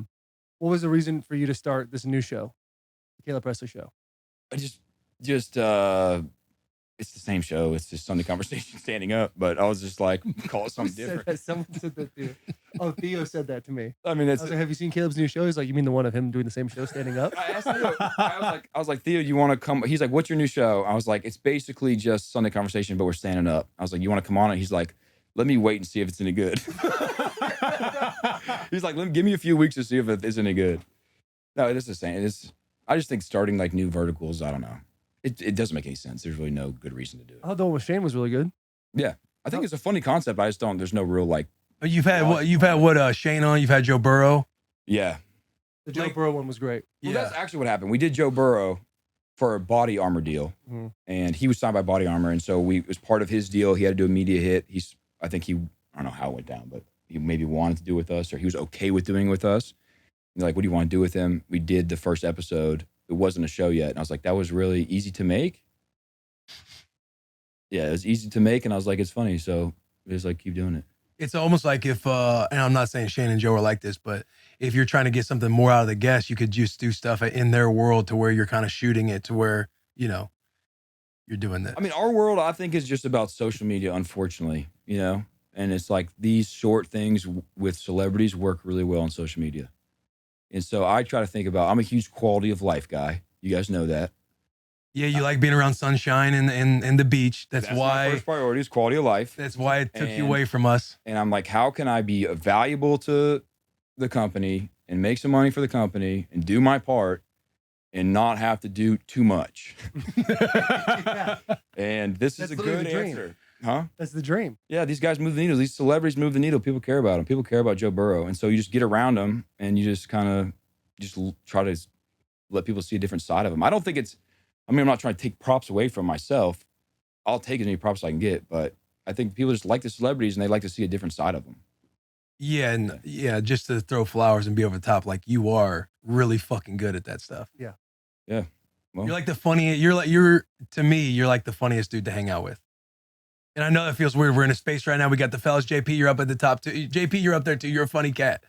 You are funny. You are funny. It's terrible taking compliments. Like I don't even. I know it feels uncomfortable right now, but you are like. Last night we watched Monday Night Football. Ernest last night. I was giving him so many compliments, and he was feeling so uncomfortable. I was like, bro, I'm sorry. I know it's terrible to take compliments. He's like, well, let me compliment you for a second, and then I was super uncomfortable for 5 minutes. It was like 5 minutes him being uncomfortable, 5 minutes of me being uncomfortable. Jelly Roll do that when you see Jelly. Like he'll be but he'll make you feel good about it. Yeah. You won't feel like uncomfortable because Jelly just has this way about him to where, Presence. Here's one for Jelly Roll. I'm still workshopping some ideas. So it's like, Jelly, you have to be cremated.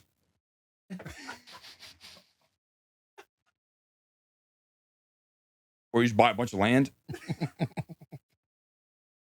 I think that'll good. I think that'll go well. That's from Ernest. That's from Ernest. That's not mine. Hey, that one's gonna go well. That one will go well. Well, Ernest and him are friends. I don't really know him, so I don't know how. Jelly will pile on and it'll make you feel more I comfortable hope doing he it. doesn't pile on, dude.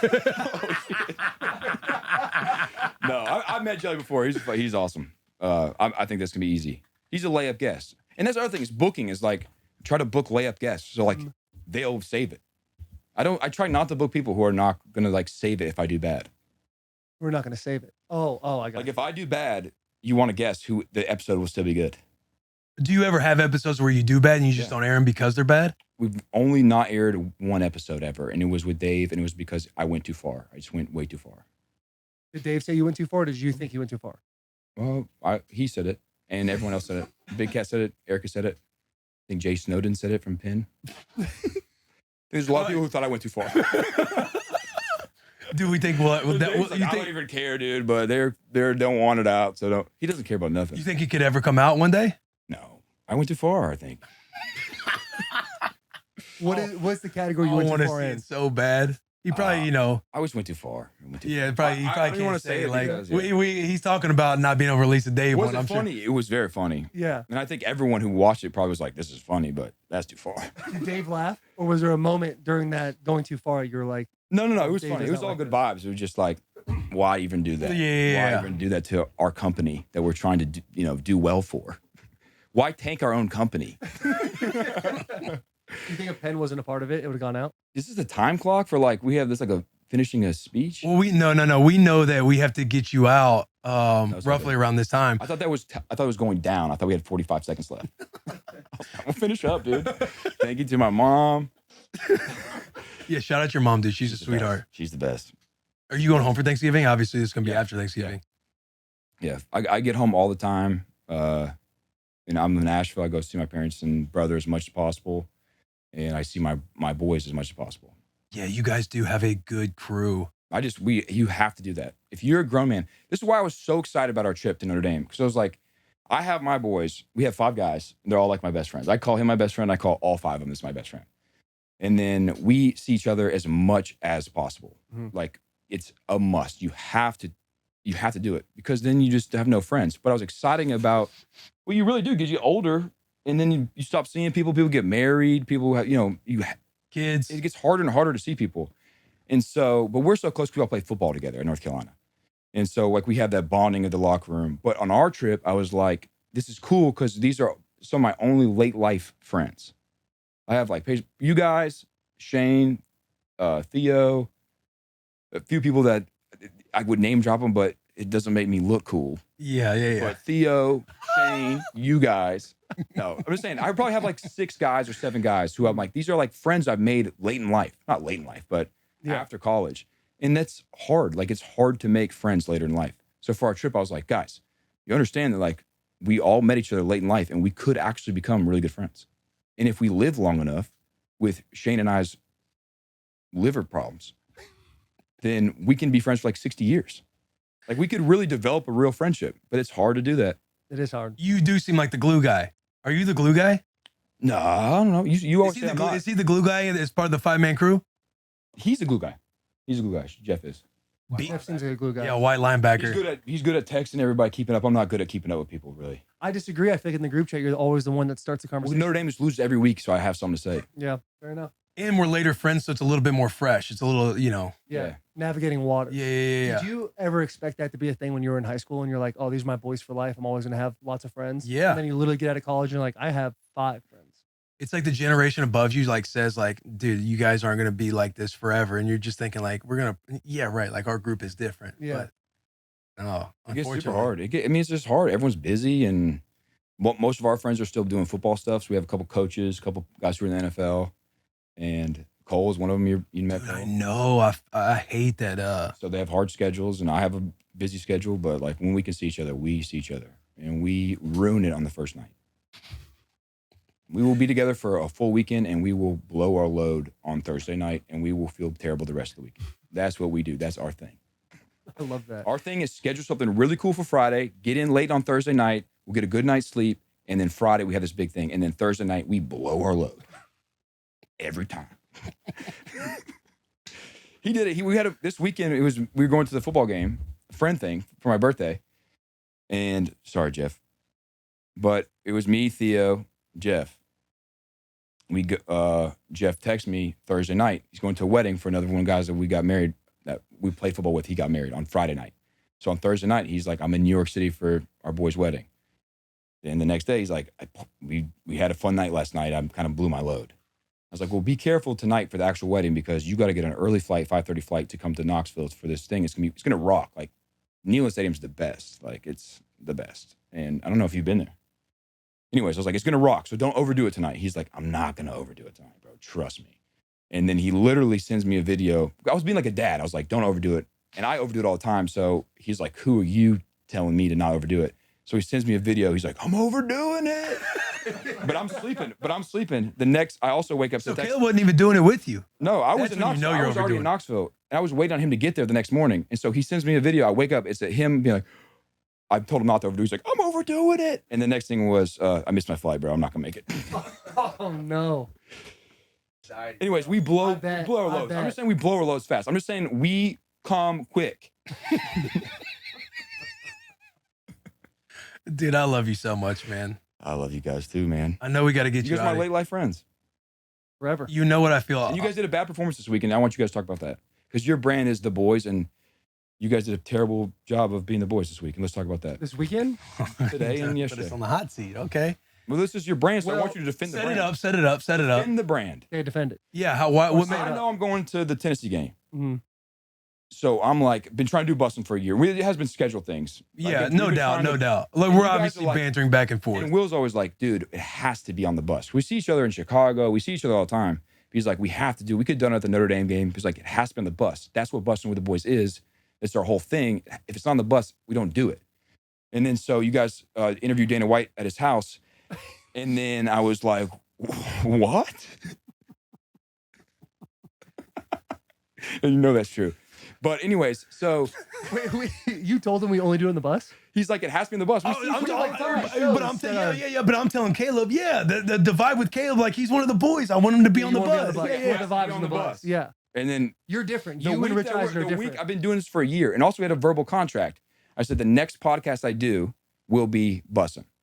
I promise. Because he's thinking I'm trying to dodge you guys. I'm like, not trying to Because dodge. he came to town and he went on Theo's podcast. No, I already had the contract. I cleared that with you. I was like, I know, Theo needs a guest but last also minute. you were gonna come in that same time, but you guys ended up cold tubbing, hanging out, which is that's fine. Yeah. But I'm saying it ended up like snowballing and falling through to where you're like, hey, lockjaw contract. Lockjaw contract, verbal contract. There will be no other Barstool shows I do, and we've had it for like a year. Not Barstool shows, any shows. Mhm. So I've been waiting to do this show before I do any other shows, and so it's kind of like not a big deal, but like I really have been trying to get to Nashville to do the show, and so I was going to Knoxville. I was like, all right, I'll drive from Knoxville. It's Thanksgiving week. After the game, I'll drive up to Nashville. It's like 3 hours, and we'll do what we used to do, which is work out, get a burrito, the almond. What is it, Chloe? Get a Chloe. Mm-hmm. The shake. shake. The I was protein like- shake. You rolling out like, hey, we got to get shakes. You get the large Chloe. That's all I really remember about working out. Before Was that 2 Chloe. burritos? Yeah. Oh I god, gained dude. 25 pounds. But so I was like, all right, let's make a thing of it. And then Jeff had come down and visit me a couple times, and we all hit it off. And so I was like, Jeff will fly in. We'll make a full boys day of it. We'll work out in the morning, do the whole deal. We'll do the pod, boys day, and you guys are down. And then you guys take it from here. You want to go first or second? Yeah. So, yes, Sunday after the Tennessee game, you're going to drive up to Nashville. And we were talking On about my own dime, by the way. Yeah, It's a business expense, but someone's paying for it. It's not you. what? But you're getting Jelly Roll out of it, and you're doing the bus. I booked Jelly Roll just because I was going to be here. But you're like, hey, I'm going to drive from Knoxville to Nashville on Sunday. We'll do a boys trip. And grab the mic, by the way. Jeff, you're just sitting back there. You're not saying a fucking word for whatever reason. And to that defense, too, I do chime in the Beast chat. And Jeff, like, bro, you don't have to have Caleb when you come out here. Like, you can just come out here and we'll hang and we'll That do kind it. of makes me salty too. It's like, well, it kind of does. because I'm the one who introduced you guys, and I'm the one who's prioritizing late life friends, and you guys are kind of trying to cut me out of this thing. I'm not trying to cut you out. I know. You're a busy dude too. Like to your point, like there's been a lot of scheduling issues, and we've truly all been intentional about trying to get something done. Kev's like, hey, this can be the weekend. This can be the week, because we always say, let's just probably like once a month. This week seems like it'll work, and then maybe me or he'll like, hey, does this weekend work? I'm like, oh, we're in LSU or we're here, we're there, whatever, and it just for whatever reason hasn't worked out. I don't know if the LSU one's true, I don't but know what you're talking about, dude. you'll push dates, and sometimes I'll be like, oh, Hit the can't week- do it. this weekend. So this weekend you drive, and we do before ahead of time. We're like, hey, you'll come out, you'll stay at the house. Do you have rooms? I'm like, yeah, I got a couple extra rooms. We end up going out to Vegas, which is again, get back on Sunday, could still do it. But with Thanksgiving week, the Pro Football Show wanted to schedule us doing it on Monday, like scheduling the Pro Football Show on Monday, because everybody's going to be out of the office on Wednesday throughout the throughout the Thanksgiving week. So I let you know that, and you're like, all right, well, I'm going to stay until like late Tuesday. So instead of like being at your house, since you got to travel and do all this other stuff, I'll just get a hotel. Right. We plan that out. Then we get to Sunday. I land. I say, hey, you hit me up on like, hey, we're going to be in town, within an hour or something like that. I'm trying to get to the part when you guys are like not hanging out with me whenever I'm trying to hang And out. I say, hey, we were talking about watching I football. just see the clock going down. I'm like, I got 45 more seconds. We're watching football. We're planning on watching football on Sunday. And I'm like, hey, we're making pizzas. We can watch Sunday Night Football. I know you want to see Rue. Yeah. I know you want to see Rue. I'm like, Rue goes down at 7. Rue, Sunday Night Football, we can make pizzas at the house. Yeah. And he said, don't worry about feeding me, because I'm in Whole Foods. I got extra crust. I got extra things to make the pizzas with the boys. And you're like, don't worry about feeding us. We might stop by. Never heard from you again. And then the next morning, you knew I had to fly out to Chicago, and then I get back. I don't know the part after that, but Hey, well, we scheduled the Bussin pod for Tuesday, and I know you want us to work out, but you're like, hey, we can't work out at 6 a.m. I know in my mind, Big Beast, he'll work out at 6 a.m. I know 6 a.m. is not your gig. I don't want to do 6 a.m. either. Like a couple sleepless nights in Vegas, I don't want to get up and do 6 a.m. either. But when you have a kid, you want to do the dad stuff. We got a lot of shows we have to front in on the week, to where I was gone on Monday. So on Tuesday, we had to do Bet the Buzz. You can be a dad. You can be a dad every day. Yeah, but I've been gone for a week. I promise. This is the time. in a row. This is the time where I got to pull out you don't have kids, you don't get it. One day you'll get it. No, dude, I understand kids, and they're there every day. They are there every single day. I'm here one day. But when you're saying, Dad, when you do it, it doesn't hit different. It hits way different than when little Rue does it. And she's always asking where I'm in. It makes me sad. And I'm like, I want to be in front of my daughter. So that's why I do it early. But okay. So I get the hour before I'm gone all day. I'm trying to think of something to say that's bad about kids. Like make them sound like it's good, like because everyone knows that kids are good. But the ultimate goal, the way that you're presenting it is like you couldn't have changed the workout time from 6 to 11:30. But then if I think about the homies in the back who bust their ass to do all the production, your team crew, they want to be done for Thanksgiving and get out as soon as possible. So they're always make them work. Dude, they have a job. It's a job. Right, but that's their job. Quality of life. Yeah, but quality of life, Caleb. That's quality of them life. to negotiate that. It's y'all's job to make them work. But if they're like, hey, can we get this? Let's talk about Monday real quick. Well, Monday I was Or gone. Sunday. No, Sunday. You today? You didn't come to the breakfast. You didn't come to Breakfast Club this morning. In your defense, I was asleep. this was more targeted at Taylor. I know you just defended yourself. That was really all targeted at Taylor. Perfect. Yes. I'm ready. Okay. So actually, I didn't have any problems with how you acted. Yeah. We've hugged a couple times just for everybody watching. We've all. So Caleb calls me on Sunday and he's like, hey, what are you doing for the game tomorrow night? I was like, well, I got the kids. I want to be around the kids. I got to put the kids down. So why don't you guys come over? He goes, oh, Beast, yeah, we're going to do that. We're going to sit at the couch, best couch of all time. We're going to have a great time. We're going to have snacks. Yeah, okay. It's going to be awesome. We can move on. Let's move on. Me and Beast are coming over. No. I go, and Willie. If you need to chime in, Beast, do it. And hold on. So people don't care about this. So at all. We Monday, can move on. I sit People in. don't care about this. This is inner relationship quarrels. This is bro accountability right now. Monday, I sit in the pod. I do the intro, all that. You're doing Pro Football Show, so I'm taking the whole show down. I get to my phone after. I see a text from Caleb. My heart sings. I'm like, he's probably just doubling down. Hey, can't wait to see you tonight. Voice message, 1:30 long, essentially explaining how they're not going to come over tonight, and they're going to go watch it at a bar. And if I want to come to the bar and watch over. All Mike's crew, all Ernest's crew. I was like, he doesn't want all these people around his kids. These people are bad people. No way. My kid's got to see that. These people are These bad. kids, He has to see what daddy hangs out with. these people have no morals. I love that. I'm just talking about them. Like, they're just, you don't want your kids around. I was like, I don't want his kids to see them and they try to grow up, dress like a skater and, wear Vans every day, even though they can't skateboard. I just looked down at your Vans. Are you wearing Vans? Yeah, the best shoe of all time. Best shoe of all time. Is it not? Boom. Very nice. No, I'm just kidding. No, people don't care about this. We can move on. Taylor, I think the accountability he's getting at is we had a coffee date this morning. Me, CP, Willie. 8 o'clock in the morning, 8th and Roast. 8 And I texted a.m. you last night. I said, listen, I'll read it. You were a no-show. No text, no show. What was it? Are we You bros? guys texted at 1:08 in the morning. I was already asleep. And yeah, Vegas got the best of me. But I And said I was like, I'm gonna He take this time. overslept till 8:30. I slept till 8:30. Dude, I said Hey, you got to this. be on call I all said the so later, I time when the yelled at boys my are in the kids. town. I said, Hey, and guess peace, what? Coffee, 8 a.m. tomorrow. No excuses. Don't care how many kids you have. That's what I said. Yeah. At what time? I know your kids were up at 7 a.m. They were. So And I was you- frustrated. It's And all I right. was Leave it trying all to there. catch up text, with you sleep. could've made I it slept there. 22 hours in the last 2 days. That's pretty good. Maybe same. Oversleep doesn't make the shot. And also, you know how we were trying to cram to get the interview in? 15 minutes late to our first show this morning. You guys are. Today was a tough You guys are my only. Today was a tough day for me. You guys are my late life friends, but you guys are the worst hosts Don't do for that. having a guest on. Can I ask you a Don't do question? that. Don't do Can I that. ask you a You question didn't before you get even off? give me the address to get here.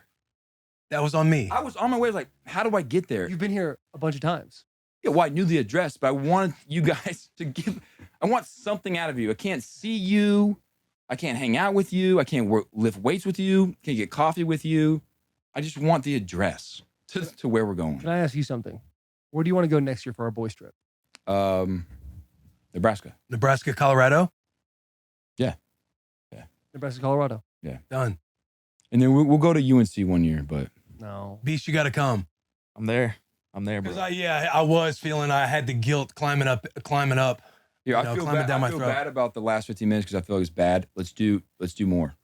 You want to do 15 more minutes? Let's do 15 more minutes and make it good because that was bad, and I feel Let's bad. get super positive. That was Let's real get super emotions positive. coming out of me, which Yeah, but- it made me look bad. So I would like that. No, not at I all. would like to be glossed There's over. I nothing care wrong too with much. checking your boys on accountability. I care too much. Every bro group has these, these I know. dust ups. I know. Every bro group has these Not dust ups. everything's sunshine and rainbows. I know, but I wish it didn't hurt me as bad as you guys hurt me. You want to get over the top? I just wish that it. Yeah, get over the top. Hey, you're the man, dude. No, that doesn't sound genuine. Well, I was Give him gonna, some I genuine was flowers. gonna continue, but I couldn't even breathe before you said that wasn't you're genuine. right. You're right. Yeah, not being. You're the man, and you are the staple of our late life It's friends. making me feel so uncomfortable. And because of we already you, said that we don't like doing this. Because of No, keep you, going. I'm all right. we are going to be able to have this friendship Quit, last bro. a lifetime. Hey, quit, bro. You are special. Quit. Your personality's special. Quit. The individual you are. Cut it out. You It's cut it out. nice. And ultimately, all of this it just shows that we all care. That's we all all care matters. that the homies get together. Yeah. Right. which Did I which drop the matters. ball Monday 6 a.m.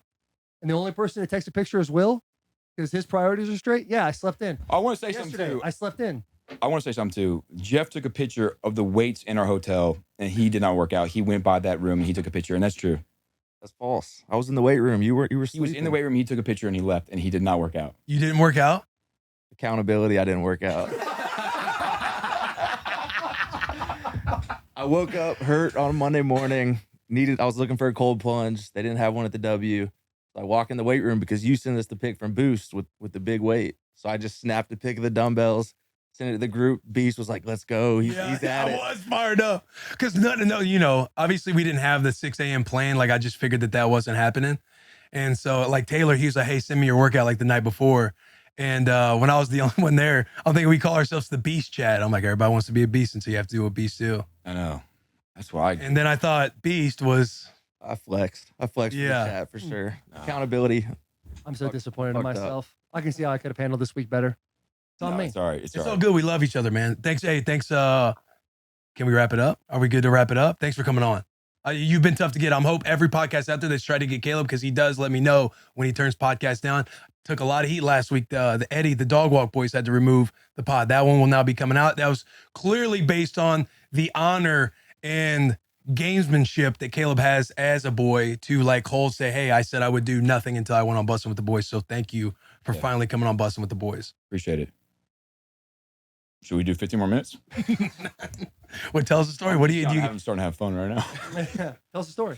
And I'm getting anxiety that I don't have anything for jelly rolls. So I'm like, as long as I'm here, this is going well. That's going to go poorly. I don't want to transition to Jelly's the gonna poor be part. the easiest one. Yeah, he's going to be easy. He's one of the best, bro. And we're not fucking around. He's You one need of to the make best. sure the cremate joke hits. That's Ernest's joke. And I You will use do it. it. And it probably will hit, but I'm definitely going to It's gonna attribute that to Ernest. Say it again. I'm trying to think how to. I'm worried if I say it. I'm worried if I just say you have to be cremated that people will just think I'm saying something that's random. Like I'm trying to be funny because it's random. Mhm. But what I'm trying to get at is that that's a lot of land. That's a lot why I of think when it land. comes back around, it's gonna be hilarious. Yeah. Mhm. Wait, we had some other funny ones. Do you guys in the back have anything? Listen to any of these conversations? Oh, gee, why'd you come on? Can we talk about Riggs? Yeah. Is he a cool guy or no?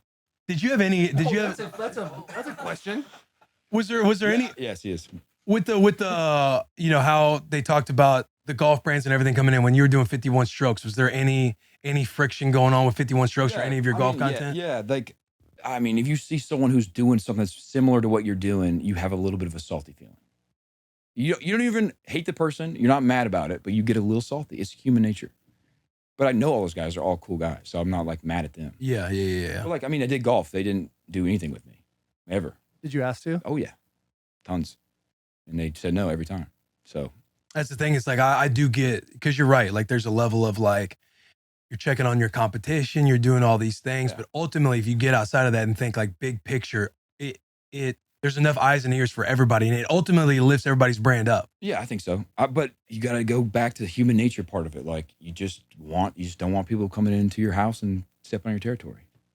If someone does a Sunday conversation that's like something similar to what I'm doing, I'm gonna be kind of salty.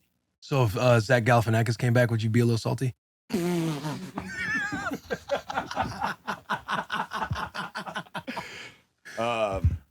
Yeah, I mean, I think what he did was insane. Hey, was he who's like your inspiration behind all of this Sunday You conversation? nailed it.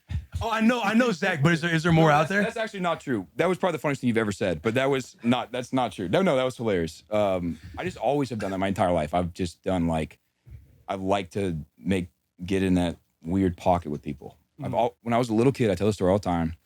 It's before I knew right from wrong. I was probably 10 years old. I would act like I was in Myrtle Beach and walk around with my cousins. We'd get in elevators with older people, and I would act like I would act like I was mentally handicapped. Let us take that back. We just had to put him. We just had to put him down. Yeah. Did you see that clip? Yeah.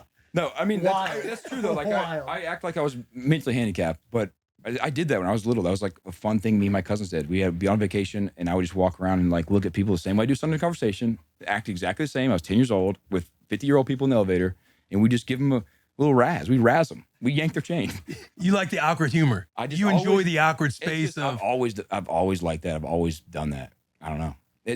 I just always done that. So when I did the interview, they're like, interview these people, do it to them, and then it's similar to Between Two Ferns, which is hilarious. Good joke though. Oh, thank you. Thanks for coming on, bro. The Sunday Convo bump we're about to get. So thank you.